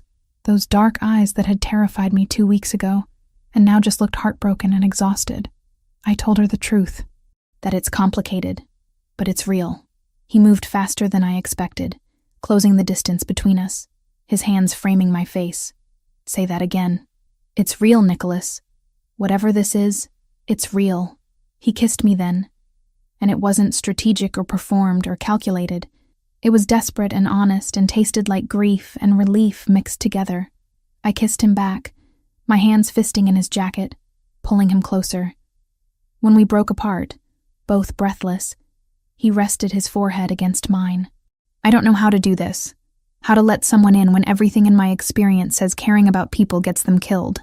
We'll figure it out. After your grandmother, after everything settles, we'll figure out what this is and how it works. And if it doesn't work, if my world destroys you the way it destroys everything good, then at least we tried. At least you kept your promise to her to actually live, instead of just surviving. He pulled me close, holding me like I was the only solid thing in a collapsing world. We stood there in the hallway as morning light crept through windows, two people who'd started as captor and captive, and somehow become something neither of us had planned for. Something worth fighting for, even if we had no idea how to win. Lucia Verziani died 3 days after Christmas, in the early hours of a gray morning when Chicago was blanketed with fresh snow. Nicholas had been at the hospital when it happened. I got the call from Roberto at 6 a.m., his voice careful and controlled, telling me what I already knew from the hollow sound in the background. I dressed quickly, found Maria waiting downstairs with the car already running. The hospital room was crowded with family when I arrived. Rosaria sobbed against her husband's shoulder. Giuseppe stood by the window, jaw tight. The cousins clustered together, speaking in low Italian, and Nicholas sat beside the bed holding his grandmother's hand, completely still, staring at nothing. I approached slowly, uncertain of my place in this grief. Roberto appeared at my elbow. He hasn't moved since she went. Won't let go of her hand. His voice was rough. You should try. He might listen to you. I moved to Nicholas's side, placed my hand gently on his shoulder. He didn't react, didn't acknowledge my presence. Nicholas, I said quietly, you need to let them prepare her. Nothing. She's gone. Holding on won't bring her back. His fingers tightened around Lucia's, and for a moment I thought he'd stay frozen there forever. Then slowly, he released her hand and stood.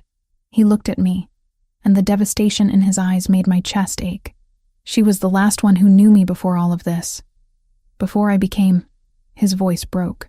She's gone. And now there's no one left who remembers when I was just Nico. That's not true. I took his hand, lacing our fingers together. You're still Nico. You've just forgotten how to be him. He pulled me close, buried his face against my shoulder, and shook with silent grief. I held him while his family looked away, granting privacy to a moment too raw for witnesses. The funeral arrangements consumed the next 2 days. Traditional Italian Catholic service, burial in the family plot beside his grandfather. Nicholas moved through it all mechanically, making decisions with Roberto's help, accepting condolences with practiced grace that hid the hollowness underneath. I stayed close, doing what I could, fielding phone calls, coordinating with the church, making sure Nicholas actually ate something between meetings with the funeral director and the priest. Amanda called twice, concerned because I'd extended my out-of-state assignment indefinitely. I promised to explain everything soon, hating the lie but unable to navigate truth while Nicholas's world was collapsing. The funeral was massive. Hundreds of people filled the church, family, business associates, politicians, community members whose lives Lucia had touched in 8 decades of fierce living. Don Salvatore delivered a eulogy in Italian that had half the congregation in tears. Rosaria spoke about her mother's strength, her unwavering belief in family, her ability to love unconditionally even in a world that demanded conditions for everything. Nicholas didn't speak. He sat in the front pew, expressionless, while person after person shared memories of the woman who'd raised him. I sat beside him, our hands clasped together, wondering if he even registered my presence through the grief. At the burial, snow fell in soft flakes that caught in his dark hair. He stood at the graveside until everyone else had left, until even the cemetery workers had discreetly withdrawn to give him space. I waited nearby, close enough to reach if he needed me, but far enough to let him grieve privately. Finally, he spoke without turning around. She told me to let you love me. Said it was her dying wish. I know. I was there. Do you? He turned to face me. Love me, I mean. Or is that part of the performance we haven't dropped yet? I don't know what I feel anymore, Nicholas. Everything's tangled together. The fear and the lies and the real moments and the fake ones. But whatever it is, It's not pretending. I moved closer. I care about you. Probably more than is wise given the circumstances. Circumstances like the fact that you're still technically being held against your will, that you witnessed crimes that make you a permanent liability, that my enemies have targeted you because of proximity to me. All of those things, yes. He laughed bitterly. You should run. Take the money, disappear, build a life somewhere I can't touch. That's what anyone rational would do. Probably. But rationality left the building when I started bandaging your wounds and lying to your dying grandmother. I closed the distance between us. I'm here because I choose to be, not because of threats or money or obligation, because somewhere in the middle of this disaster, you became someone I don't want to walk away from. He kissed me then, desperate and needing, and I kissed him back with equal intensity. We stood in the cemetery surrounded by graves and falling snow, two people who'd found each other in the worst possible way and somehow made it mean something. When we finally returned to the mansion, family had gathered there for the traditional post-funeral meal. The dining room filled with relatives sharing stories, crying, laughing at memories. Nicholas moved through it in a daze, accepting embraces and condolences, but not really present. I helped Maria in the kitchen, grateful for something concrete to do. Amanda had been trying to reach me, but I'd silenced my phone. I'd have to deal with that reality soon. Explain why I'd been gone nearly 3 weeks, why I'd lied, what I'd gotten myself tangled in. But not tonight. Tonight was for Nicholas and his grief, and the family trying to hold together in Lucia's absence. Evening came. Family started departing, offering final hugs and promises to check in soon. Rosaria pulled me aside before leaving. You're good for him, she said. My mother saw it before anyone else did. She always could see what people needed before they knew themselves. I don't know what I am for him. Everything's complicated. Love is always complicated in this family. She squeezed my hand. But Lucia believed in you. That's recommendation enough for me. After everyone left, the mansion felt cavernous and empty.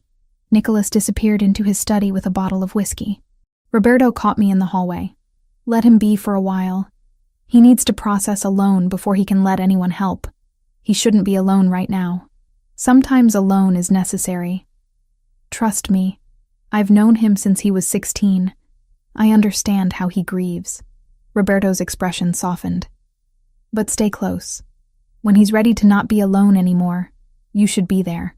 I went to my room, the interior one I'd been confined to for security, though those restrictions felt less important now.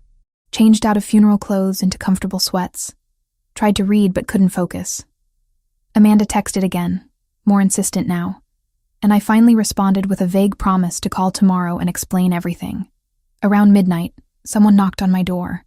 Nicholas stood there, still in his funeral suit minus the jacket and tie, looking wrecked and exhausted and desperately alone. Can I come in? He asked. I stepped aside, and he entered the room he'd probably been in dozens of times for security purposes, but never like this. Never vulnerable and seeking comfort rather than asserting control. He sat on the edge of the bed, head in his hands. I can't be in that study. Can't be around her things in the library. Can't sleep in my room because I can see the guest room where we put her when she visited last month. His voice was raw. I don't know where to be that doesn't remind me she's gone. I sat beside him, close enough that our shoulders touched. Then be here. With me. Tonight you don't have to be the boss or the grieving grandson or anything except a person who lost someone important. He turned to look at me, and something in his expression cracked open. I don't know how to do this without her. She was my compass, the thing that kept me from becoming just another monster in expensive suits. What if without her that's all I am? You're more than that. You've always been more than that. I took his hand. She raised you to be strong and honorable and protective. Those things don't disappear because she's gone. You don't understand what this world does to people. How it grinds away everything good until all that's left is survival and violence. Then don't let it. Fight for the parts of yourself she believed in. Be the man she saw when she looked at you, not the man your enemies fear. He pulled me close, and we lay back on the bed fully clothed, wrapped around each other like anchors in a storm, his face pressed against my neck, my fingers threading through his hair. No words, just breathing together in the dark. Somewhere in the quiet, he whispered, "I love you. I don't know when it happened or how, but I do. And it terrifies me because everyone I love ends up dead. I'm not going anywhere," I promised, knowing it might be a lie but needing to say it anyway. "You're stuck with me, Nicholas Versiani. That's a terrible decision on your part. Probably. But it's mine to make." We stayed like that until sleep finally claimed us both. Grief and comfort tangled together into something that felt like hope, despite all the reasons it shouldn't. Morning came too early. Nicholas was gone when I woke, but a note on the pillow said he'd gone to handle business matters that couldn't wait. Roberto appeared an hour later to brief me on security updates. The Albanian situation had quieted during the funeral out of traditional respect, but intelligence suggested they were planning something larger. "Nicholas wants you to stay in the interior areas for now," Roberto said, "until we know what Arbin's planning. I can't hide forever. No. But you can stay safe until Nicholas is in a better position to handle threats. Right now he's operating on grief and rage. Not ideal for strategic thinking." I understood what Roberto wasn't saying. Nicholas was dangerous to himself and others when emotionally compromised. Keeping me safe was one less thing for him to worry about. Amanda called mid-morning, and I finally answered. "Chloe, what the hell is going on? You've been gone 3 weeks, you're lying about where you are, and now there's some security guy watching my building like he thinks I'm in danger." "I know. I'm sorry. I'll explain everything, I promise. But are you safe? Has anyone else approached you? Besides the obvious bodyguard?" "No. But Chloe, you're scaring me. This isn't like you. I know, and I'm going to make it right. Just give me a few more days to sort things out. Then I'll tell you everything." I hesitated. "Do you trust me?" "Yes. But that doesn't mean I'm not terrified for you. I understand. I'm terrified for me too sometimes. I tried for lightness and failed. But I'm okay. I promise I'm okay." After we hung up, guilt settled like stones in my stomach. I dragged Amanda into this mess, put her at risk, lied to my best friend for weeks. Eventually, there would be a reckoning for all of it. Nicholas returned late afternoon, looking marginally more composed. He found me in the library attempting to work on article drafts I'd been neglecting. "We need to talk," he said, and my stomach dropped at his tone. "About what?" "About this. Us. What happens next?" He sat across from me, expression carefully neutral. "My grandmother is gone. The arrangement we made was contingent on convincing her we were together. That's no longer necessary. You're saying I'm free to go. I'm saying you have a choice. The original contract is fulfilled. I'll transfer the full $50,000 to whatever account you specify, provide protection until the Albanian situation is resolved, and help you rebuild your life outside of all this." He paused. "Or you can stay." Knowing exactly what that means. The danger, the lifestyle, the fact that you'll be part of my world with all its complications. Those are very different options. Yes, which is why I need you to choose freely, without obligation or coercion. I won't hold you here anymore, Chloe. Whatever you decide, I'll respect it. I looked at this man who'd kidnapped me, threatened me, forced me into an elaborate lie, and somehow become someone I couldn't imagine leaving. "What do you want me to choose?" "I want you to stay. I want to figure out how to make this work. I want what I told you last night to matter beyond just grief talking." He leaned forward. "But I won't ask you to choose my world over your safety and freedom. That's not a fair choice to demand. Nothing about this has been fair from the beginning. No, but it can be fair going forward, if you want there to be a going forward." Before I could answer, Roberto burst into the library without knocking, expression urgent. "We have a problem. Big one." Nicholas stood immediately. "What happened?" "The mansion's being watched. 3 vehicles positioned at different points around the perimeter.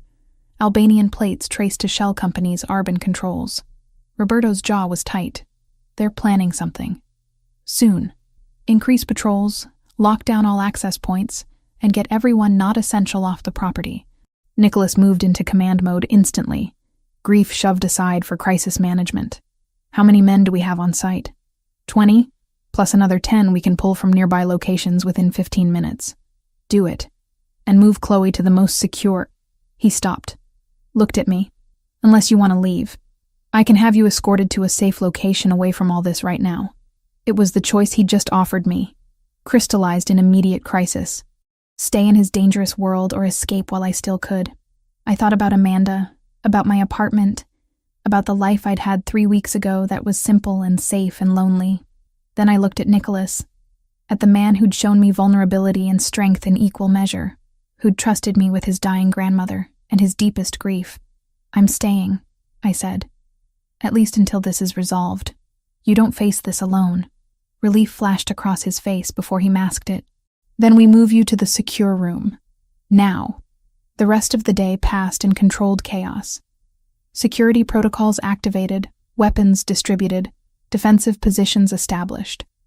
The mansion transformed into a fortress preparing for siege. I stayed in the interior room as instructed, monitoring everything through security feeds Roberto had set up. Nicholas came by periodically to check on me, stealing moments between strategy sessions with his men. During one visit, he pulled me close and kissed me like he was memorizing the feel of it. If something happens, he said against my lips, if this goes badly, Roberto has instructions to get you out. You'll be protected regardless of what happens to me. Nothing's going to happen to you. You don't know that. Then we'll make sure it doesn't. I gripped his shirt. You promised your grandmother you'd actually live. You don't get to break that promise by getting yourself killed the week after her funeral. He almost smiled. Bossy even when I'm trying to be noble. Someone has to keep you from your worst instincts. He kissed me again, then left to continue preparations. I watched through monitors as night fell, and the mansion settled into tense waiting. Guards at every access point, lights strategically positioned. Everything ready for whatever came next. Around midnight, Roberto's voice crackled through the intercom. Movement at the south gate, multiple vehicles approaching. I watched the feeds as 3 black SUVs pulled up to the property line. Men emerged, and even through the grainy footage I could see weapons. Not a subtle approach, a direct assault. Nicholas's voice came through the security channel, calm and commanding. Hold positions. Let them make the first move. Record everything. The Albanian forces spread out, clearly planning coordinated entry from multiple points. This wasn't intimidation or posturing. This was war, and I was trapped in the middle of it, watching the man I'd somehow fallen for prepare to defend his home and his life against enemies I'd inadvertently helped create by existing in his world. The choice to stay suddenly felt very real and very dangerous, but I'd meant what I said. I wasn't leaving. Not tonight. Not until this was over and we could figure out what we actually were to each other, without death and lies tangling everything.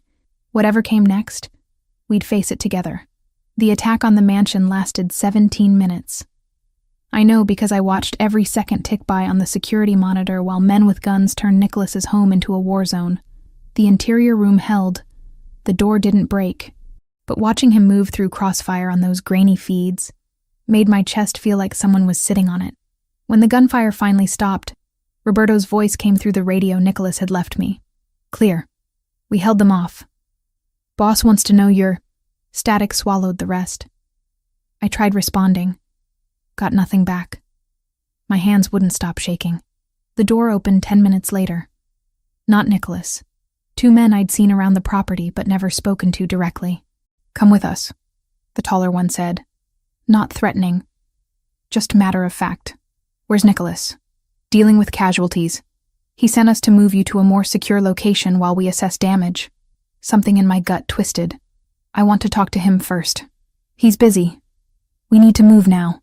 The shorter one stepped closer, hand extended like he might physically guide me. I backed up instinctively. I'm not going anywhere until I hear his voice confirming this. The tall one sighed, pulled out a phone, tapped something, held it to his ear. She's refusing. Pause. Understood. He lowered the phone. Didn't offer it to me. Boss says stop being difficult and trust the process. That phrasing felt wrong. Nicholas wouldn't say it like that. He'd be blunt, probably irritated, but he'd use my name. Let me hear him say it. We don't have time for... I grabbed the door handle, slammed it shut, and threw the lock. Reinforced or not, it would buy me seconds. Shouting erupted outside. Fists pounded the wood. I fumbled for the radio, switched channels blindly. hoping someone legitimate was monitoring. "This is Chloe." 2 men claiming Roberto sent them. "I don't think they're ours," Static answered. Then Roberto's voice, sharp and urgent. "Where are you?" "Interior room. They're trying to get in." The door exploded inward, not from picks or leverage, but from a shaped charge that blew the lock mechanism apart. My ears rang. Smoke filled the space. Hands grabbed me before I could process movement. I fought. Got an elbow into someone's ribs. Heard a grunt. Then something hard connected with the side of my head, and the world tilted sideways. When things came back into focus, I was being half carried, half dragged through hallways I didn't recognize. Not the main house. Service corridors, maybe. My head pounded. Blood trickled warm down my temple. "Stop fighting," someone muttered in accented English. "Makes this harder for everyone." We emerged into cold night air. A van idled near a side gate I'd never seen before. They shoved me into the back. Zip ties bit into my wrists. Someone threw a hood over my head, and darkness swallowed everything. The drive felt endless. Every turn, every bump registered through my body pressed against metal floor. I tried counting minutes, tracking direction changes. Lost track after the first 10 turns. When the van finally stopped and they hauled me out, cold air hit like a slap. Industrial smells, oil, rust, something chemical I couldn't name. My feet scraped concrete. A door opened, closed. Echoes suggested large, empty space. They removed the hood. Warehouse, mostly empty. Overhead lights casting harsh shadows. And standing 20 feet away, watching me with dark, assessing eyes, was Arbin. I'd seen his photo in Nicholas's files. In person, he looked older, harder. Mid-30s, beard trimmed neat, expensive coat over tactical vest. A man who'd learned to blend legitimate businessman with organized criminal. "Ms. Turner," he said, accent thicker than the men who'd taken me. "I apologize for the rough transport. My people were instructed to be gentle. Your people hit me in the head and tied my wrists. Yes, regrettable. But you fought." He gestured, and someone cut the zip ties. Blood rushed back into my hands, pins and needles flooding my fingers. "Please, sit." There was a metal chair. I sat because standing felt precarious with my head still spinning. Arbin pulled over a crate, perched on it. Close enough to talk, far enough to avoid seeming threatening. "You know who I am," he said. Not a question. "Albanian Mafia. Currently trying to kill my—" I stopped, uncertain what word fit. Boyfriend felt absurd. Captor turned something complicated didn't roll off the tongue. "Trying to kill Nicholas. I'm not trying to kill him. I'm trying to hurt him." Arbin's expression didn't change. There's a difference. Semantics. Precision. He leaned forward slightly. 3 years ago, your Nicholas executed my brother. Put a bullet in his head, left his body in one of our warehouses with a message carved into his chest. This is what happens when you touch what's mine. I remembered Nicholas mentioning this. The pregnant woman. The children. Your brother killed innocent people during a territorial dispute, I said carefully. Nicholas responded to that. My brother was reckless. Ambitious beyond his competence. He pushed too far, ignored warnings, and yes, people died who shouldn't have. Arbin's voice stayed level, but something cold moved behind his eyes. I would have handled him myself eventually. Family discipline. But Nicholas didn't give me that chance. He made it public. Humiliating. A message to everyone that the Verzianis don't negotiate. So this is revenge. This is balance. He stood, paced slowly. He took someone I loved despite their flaws. I take someone he loves despite all his reasons not to. Then we're even. He'll come for me. I'm counting on it.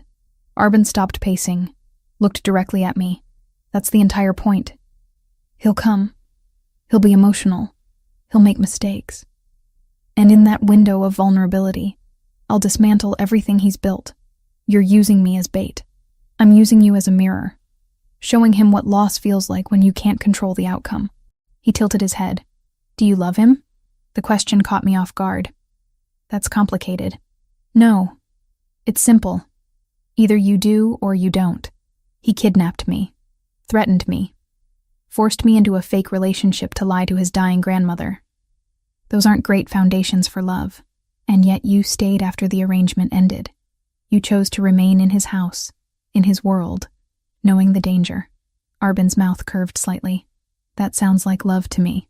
Messy, ill-advised love, but love nonetheless. I didn't answer. Couldn't argue because he was right. Hours crawled past. Arbin left periodically, came back, asked questions about Nicholas. I refused to answer. He didn't push, didn't threaten, just waited with the patience of someone playing a long game. My head stopped pounding. The cut on my temple clotted. Someone brought water and food I picked at mechanically. Then, maybe 4 hours in, commotion outside. Shouting in Albanian. Gunfire. Distant. Then closer. Arbin's expression sharpened. He pulled a handgun from his coat, checked the magazine with practiced efficiency. "He's here," he said, almost pleased. "Faster than I expected. Your boyfriend is either very capable or very desperate." "Both," I said. More gunfire. Closer now. The warehouse had multiple entry points, and Nicholas's people were hitting all of them simultaneously. Standard breach tactics, overwhelming force, coordinated assault. "On your feet," Arbin ordered. He grabbed my arm, hauled me up. Not gently, but not brutal either. "You're my insurance until this is over." He pulled me toward the back of the space, away from the main doors. His men formed a perimeter, weapons trained on entrances. Professional, disciplined, not panicking despite being outnumbered. The front door blew inward. Not explosives. Ramming vehicle. An SUV crashed through, metal shrieking, concrete chunks flying. Men poured through the gap, moving with lethal efficiency. I saw Nicholas immediately. He was at the center, directing movements, gun up, eyes scanning. When his gaze found me, everything in his face went still and sharp. "Let her go," he said, voice carrying across the space without shouting. "Now." "Or what?" Arbin pulled me closer, gun barrel pressing cold against my temple. "You'll shoot through her to get to me? Don't tempt me to test how fast my reflexes are versus yours. Your grandmother just died. You're grieving, emotional. Your reflexes are compromised." Arbin's arm tightened around my shoulders. "Put down your weapon. Order your men to stand down. We'll talk. We're done talking. Then she dies, right here. Is that what you want?" Silence fell, the kind that precedes violence. Nicholas lowered his gun slowly. Roberto, flanking him, looked ready to argue but stayed quiet. "Smart," Arbin said. "Now," I slammed my head backward into his face. Not hard enough to knock him out, but enough to break his grip. His gun shifted. I dropped, making myself small, and chaos erupted. Gunfire, shouting, bodies moving too fast to track. I scrambled behind a concrete pillar, arms over my head, trying to become invisible. The firefight lasted maybe 30 seconds. Verciani men had numerical advantage and better positioning. Arbin's people fought hard, but couldn't hold against coordinated assault. When it stopped, my ears were ringing again. Smoke hung in the air. Someone was screaming in Albanian, wounded. Nicholas appeared beside me, dropping to his knees. "Chloe, look at me." I met his eyes. Dark, wild, terrified. "I'm okay," I managed. "Not hit. I'm okay." He pulled me against his chest, one arm locked around me like he'd never let go. His heart hammered against my ear. For several seconds he didn't speak, just held on. "When I saw them take you," he said finally, voice rough, "I thought I'd failed again. Like Carla. Like everyone I couldn't protect. You found me. Not fast enough." Fast enough. I pulled back to look at him. Blood spattered his face. Not his, I thought. Is it over? Almost. He stood, pulling me up with him. Across the warehouse, Roberto had Arbin on his knees, hands behind his head. Blood leaked from his nose where I'd headbutted him. His expression was carefully blank. Nicholas approached slowly. I stayed close to his side. "You had her," Nicholas said quietly. "Gun to her head. My men outnumbered." You could have pulled the trigger any time in the last 6 hours. You didn't. Killing her would have been easy, Arbin replied. It also would have made me exactly what my brother was, someone who murders civilians to make a point. Your brother killed a pregnant woman and 2 children, and I've spent 3 years living with that shame. Arbin's jaw tightened. This was supposed to make us even. Take something you loved the way you took something I loved. But actually doing it. He stopped. I'm not my brother. Even when I wish I could be. Nicholas studied him for a long moment. Then, deliberately, he put his gun away. I could kill you right now. Self-defense. Protecting my territory. No one would question it. No one would care. Arbin agreed. But my grandmother just died asking me to be better than my worst instincts. And the woman standing beside me already saw me kill your brother. I don't want her to watch me kill you too. He gestured to Roberto. Take him. Get him medical attention. Then put him on a plane to anywhere that isn't Chicago. He doesn't come back. Ever. That's the deal. And if I refuse? Arbin asked. Then I let Roberto handle this. And his version of mercy is significantly less generous than mine. Roberto's expression confirmed that assessment. Arbin nodded slowly. Accepted. They hauled him up, started moving him toward the exit. As he passed me, he stopped. Take care of him, he said quietly. Men like us don't get many chances to be human. He's trying. That's rare. Then he was gone. And it was over. The ride back to the mansion was quiet. Nicholas sat beside me in the back of the SUV, fingers laced with mine, not speaking. Roberto drove. The sky was lightening. Dawn coming whether we were ready or not. At the house, paramedics checked me over. The head wound was superficial. Bruises would fade. Nothing broken. I was lucky, they said. Nicholas stayed close through all of it, watching like he expected me to disappear if he looked away. Later, when everyone else had gone to rest or debrief or whatever people did after gunfights, he found me in the library. You could have died, he said from the doorway. So could you. I'm used to that risk. You're not. I'm getting used to it faster than I'd like. I set down the book I'd been pretending to read. What happens now? Now you decide. He moved into the room, sat across from me. The contract is fulfilled. My grandmother died believing I found someone. The Albanian situation is resolved. You're free to leave with the money I promised. New identity if you want it. Protection until you're settled somewhere safe. And if I don't want to leave, then we figure out how to make this work. A life that's half yours, half mine. Entirely complicated. His eyes held mine. But that's your choice. I won't keep you here anymore. I thought about my apartment, my job, Amanda. The life I'd had 3 weeks ago that felt like it belonged to a different person. I need time, I said honestly. Time to think without anyone threatening me or asking me to lie to dying women or shooting at me. How much time? A few days, maybe a week. Somewhere quiet where I can process everything that's happened. I can arrange that. He stood, moved toward the door, then stopped. For what it's worth, I meant what I said. I love you. That's not going to change whether you stay or go. I know.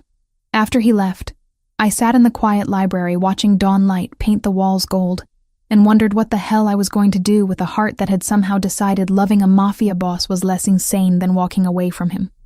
Eu sou o Claude. Não estou usando o chat GPT. Você está conversando comigo, Claude, da Anthropic. Vou escrever a parte 8 agora. Amanda's apartment looked exactly how I'd left it 3 weeks ago, but standing in her living room felt like visiting a museum of my old life. The same mismatched furniture, the same stack of magazines on the coffee table, the same framed photo of us from journalism school, both of us younger and convinced we'd change the world one story at a time. She'd picked me up from the hotel Nicholas had arranged. Neutral ground, he'd called it. Somewhere I could think without his world pressing in from all sides. The drive over had been quiet. Amanda kept glancing at me like I might disappear if she looked away too long. Now, sitting on her couch with tea neither of us was drinking, the silence stretched thin. You've been gone almost a month, she finally said. And you show up looking like you've lived 3 lifetimes. It's been complicated. Complicated. She set her mug down carefully. Chloe, there were armed men watching my building. Professional security who vanished the day you texted saying you were taking time to think. That's not complicated. That's terrifying. I know. I'm sorry. Sorry doesn't explain anything. Her voice cracked slightly. You're my best friend. We tell each other everything. And you've been lying to me for weeks. I didn't have a choice. There's always a choice. I looked at her. Really looked. The worry lines around her eyes. The tension in her shoulders. I'd done this to her. Me and my terrible decisions in a parking garage. You're right, I said quietly. I should have trusted you. But the truth was so insane I didn't know how to explain it without sounding crazy. Try me now. So I did. I told her everything. The parking garage, Nicholas, the forced arrangement with his grandmother, the Albanians, the kidnapping, the warehouse. I left out some of the violence. Amanda didn't need those nightmares, but I didn't sugarcoat the danger or my own culpability in staying longer than the original contract required. She listened without interrupting. When I finished, she stood up, walked to the window, stared out at Chicago's skyline. You fell in love with a mafia boss, she said flatly. I don't know if it's love exactly. Chloe. She turned around. You stayed after he gave you an out. You got kidnapped and still came back to him. That's love. Messy. Probably doomed. Definitely inadvisable love. But love. It's more complicated than that. Everything with you is complicated lately. She came back to the couch, sat down. The question isn't whether you love him. The question is whether you can actually build a life with someone whose world involves kidnappings and shootouts. I don't know. Then figure it out. Because I can't watch you destroy yourself for someone who might get you killed. Her eyes were wet now. You're all I have, Chloe. My only real family. If I lose you to his world, you won't. You can't promise that. She was right. I couldn't. We sat there for a while, the weight of impossible choices pressing down. Finally, Amanda said, What does he want you to do? He gave me a choice. Stay and try to make it work, or take the money and disappear into a new life somewhere safe. What do you want to do? I don't know. The admission hurt. Part of me wants to run as far as possible. The other part, I stopped. The other part can't imagine not seeing him again. That's the part that scares me. It scares me too. She reached over, took my hand. Whatever you decide, I'm here. Even if I think you're making a terrible mistake. Even if his world terrifies me. You're my person. You're mine too. Then don't vanish again without telling me. Deal? Deal. I stayed with Amanda for 3 days. We fell into familiar rhythms, cooking together, watching terrible movies, talking about everything except Nicholas. She told me about work, about the guy from accounting who kept asking her out, about the editor who was driving everyone crazy with impossible deadlines. Normal life. The kind I'd had before everything changed. On the third night, my phone rang. Nicholas? I'd been texting him periodic updates. I'm fine, still thinking, need more time, but we hadn't actually talked. I answered on the fourth ring. Hi? Hi? His voice sounded tired. How are you? Processing. You? Running an organization while missing you more than is probably productive. A pause. I'm not calling to pressure you. I just wanted to hear your voice. Something in my chest twisted. I'm glad you called. Amanda treating you well? She threatened to kill you if you get me hurt. But yes, she's being amazing. Good. She should threaten me. I deserve it. Another pause. Roberto says the Albanian situation is fully resolved. Arbin took the deal. He's out of Chicago permanently. You're safe now. That's good. It is. He exhaled slowly. Chloe, I need you to know something.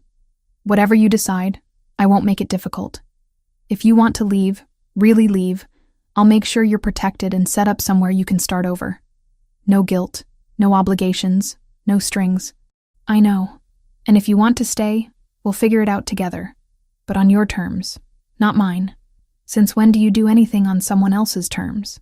Since I realized that controlling everything is just another way of being alone. His voice softened. My grandmother was right. I need to stop treating life like a business deal I can negotiate. That's very introspective for a crime boss. I've had a lot of time to think while you've been gone. A beat. I miss you. I miss you too. After we hung up, Amanda appeared in the doorway. That was him? Yeah. He sounds not like what I expected. What did you expect? Someone more threatening, more obviously dangerous. She tilted her head. He sounded lonely.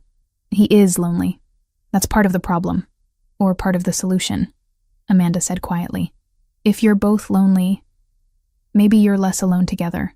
That's very philosophical. I'm full of wisdom tonight. She came over, sat beside me. You're going back to him, aren't you? I think so. Maybe. I don't know. I rubbed my face. Is that completely insane? Probably. But you've never made the safe choice when the interesting one was available. She bumped my shoulder. Just promise me you'll be careful, and that you'll call me more than once a week. I promise. And if he ever hurts you, I get to kill him. Deal. 2 days later, I was back in my own apartment for the first time in a month. It looked smaller than I remembered. Dustier. The plants were dead, despite what I'm sure were Amanda's best efforts. I spent the afternoon cleaning, watering the corpses of my former houseplants, going through mail. Bills, mostly. A few work-related letters my editor had forwarded. Nothing urgent. My laptop sat on the desk where I'd left it. I opened it, pulled up the half-finished article I'd been working on before everything happened, read through it. The words felt like they belonged to a different person. I started writing something new instead. Not the Meridian Holdings story. That investigation had died when I witnessed Nicholas's transaction. Not a puff piece or lifestyle journalism. Something true. About power and choice and what it means to be complicit in worlds you never intended to enter. The words came slowly at first, then faster. I wrote for hours, barely noticing when daylight faded into evening. When I finally stopped, I had 7,000 words of something raw and honest and probably unpublishable in any mainstream outlet. But it was mine. My truth, my processing. My phone buzzed. Nicholas again. How's your apartment? He asked. Dusty. All my plants died. I'll buy you new ones. That's not how plants work. Then I'll buy you ones that are already alive. A pause. Can I see you? When? Tonight. Tomorrow. Whenever you're ready. I looked around my apartment, at the life I'd built that suddenly felt too small for the person I'd become. Tomorrow, I said. New Year's Eve. There's a party at the mansion, right? There was supposed to be. I canceled it after everything. Uncancel it. Chloe, I'm serious. Throw the party. Invite everyone. Show them you're still standing. I took a breath. And I'll be there. If you want me there. Silence stretched for several seconds. Of course I want you there. He said finally. But are you sure? That's a very public declaration. I'm sure. Or as sure as I'm going to get. I smiled even though he couldn't see it. Besides, I need to see if I can survive your world's idea of a party before I commit to anything long-term. That's a valid test. His voice carried relief and something warmer. I'll send a car. 7 p.m.? I can drive myself. Humor me. I'm still adjusting to letting you make your own choices. Fine. 7 p.m. After we hung up, I sat in the dark apartment feeling the weight of what I'd just agreed to. Going to that party meant stepping back into Nicholas's world visibly, publicly. Everyone there would know who I was, what I meant to him. It would make me a target again if anyone wanted leverage, but it would also make me a person instead of a secret. A choice instead of a coercion. New Year's Eve arrived wrapped in fresh snow and the kind of bitter cold that makes Chicago feel like a punishment. I spent the day carefully constructing armor. Hairstyled, makeup applied with precision. The emerald dress Nicholas had bought me pressed and perfect. Amanda came over to help, which mostly meant sitting on my bed offering commentary. You look like you're going to war, she observed. I kind of am. War in couture is still war. I'll remember that when someone tries to kill me. Not funny? Little bit funny. The car arrived exactly at 7. Not one of Nicholas's security team driving. Nicholas himself. He stood at my door in a perfectly tailored black suit, no tie, looking devastating and nervous in equal measure. You came yourself, I said. I wanted to make sure you didn't change your mind somewhere between your apartment and the mansion. He offered his hand. You look beautiful. You look terrified. I am terrified. You're walking back into my world voluntarily. That's either the best decision you've ever made or the worst, and I won't know which until it's too late to take it back. Comforting. I'm trying honesty. You said you wanted honesty. I did. I do. I took his hand. Let's go before I lose my nerve. The mansion glittered with lights and decorations, transformed from fortress to celebration venue. Music drifted from inside. Live band, not recorded. Expensive cars lined the drive.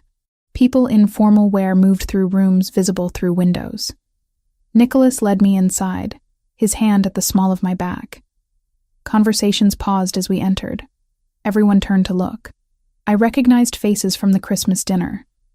Rosaria, who smiled warmly. Don Salvatore, who raised his glass in salute. Roberto, who nodded approval.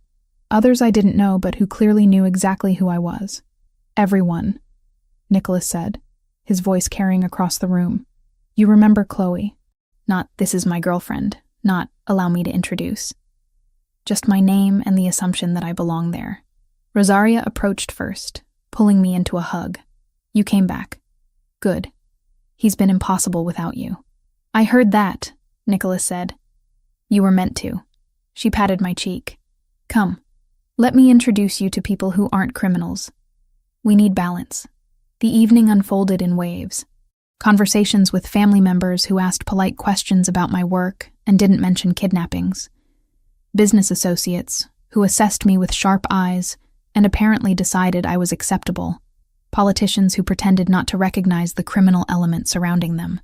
Nicholas stayed close but not smothering, giving me space to navigate on my own, while remaining available if I needed rescue. Around 11, I found him on the terrace overlooking the snow-covered gardens. He stood alone, breath misting in the cold. Hiding from your own party? I asked, joining him. Taking a break from performing. He glanced at me. You're doing well. Everyone likes you. Everyone's being polite because you're scary. That too. He turned to face me fully. You didn't have to come tonight. I would have understood if you'd changed your mind. I know. But I made a choice. I moved closer. I'm choosing you. Your world, your life, all the complicated, dangerous parts. I'm choosing it because the alternative is going back to who I was before, and I don't fit there anymore. You might regret this. Probably. But I'd regret not trying more. He pulled me close, kissed me slowly. When we broke apart, fireworks were starting somewhere in the distance. Almost midnight. I have something for you, he said, reaching into his jacket. He pulled out a small velvet box. My heart stuttered. Nicholas, relax, it's not a ring. I'm not that presumptuous. He opened it. Inside was a delicate gold necklace with a small pendant. A key. A key? To the house, to my life, to whatever you want it to mean. He took it out, fastened it around my neck. You're not a prisoner anymore. You're a partner, if you want to be. I want to be. Inside, someone started counting down. 10, 9, 8. We stood on the terrace in the cold, holding each other, while the party celebrated behind us. 3, 2, 1. Happy New Year, Nicholas said against my lips. Happy New Year. 6 months later, I stood in the same garden, feeling the weight of the key pendant Nicholas had given me, and the new weight of his child growing inside me. The mansion had become home in ways I still couldn't quite believe. My laptop lived in the library now. My clothes filled half his closet. My terrible coffee addiction had infiltrated the kitchen, much to Maria's dismay. Amanda visited every week, still nervous about Nicholas's world, but gradually accepting that I'd made my choice and was sticking to it. We had lunch dates where she updated me on normal life, and I tried to pretend my life was anything approaching normal. Nicholas had shifted some of his business to more legitimate ventures, though I wasn't naive enough to think he'd gone completely clean. But he was trying, making space for a life that included more than just survival and revenge. And me? I was learning how to be a partner to someone whose world operated by rules I was still figuring out, writing stories that couldn't be published, but helped me process the absurdity of my new reality. preparing to become a mother in a house protected by armed guards. "You're thinking too loud," Nicholas said, appearing beside me in the garden. He wrapped his arms around me from behind, hands settling over where our baby was growing. "Just remembering." Remembering what? That night in the parking garage. If I'd made different choices, you'd be covering city council meetings and eating ramen in your apartment. That doesn't sound so bad. It sounds lonely. He turned me around to face him. "Are you happy? Really happy? Not just making the best of a bad situation?" I thought about it. The honest answer. I'm terrified most of the time. I'm still processing trauma. I'm bringing a child into a world that includes very real danger. I smiled. But yes, I'm happy. Because I'm not alone anymore. Neither are you. My grandmother would approve. Your grandmother knew before either of us did. She was perceptive like that. We stood in the garden where I'd once been a prisoner and was now something infinitely more complicated. Partners, lovers, a family in progress. Amanda was right. It was probably a terrible decision, but it was mine. And standing there with Nicholas's arms around me, our future uncertain but finally ours to shape, I couldn't bring myself to regret any of it. Not the parking garage, not the lies, not the danger, because all of it had led here. To a man who'd learned to love despite believing he couldn't. To a woman who'd learned to choose herself even in impossible circumstances. To a life built on honesty instead of coercion. And that, I decided, was worth every terrifying moment.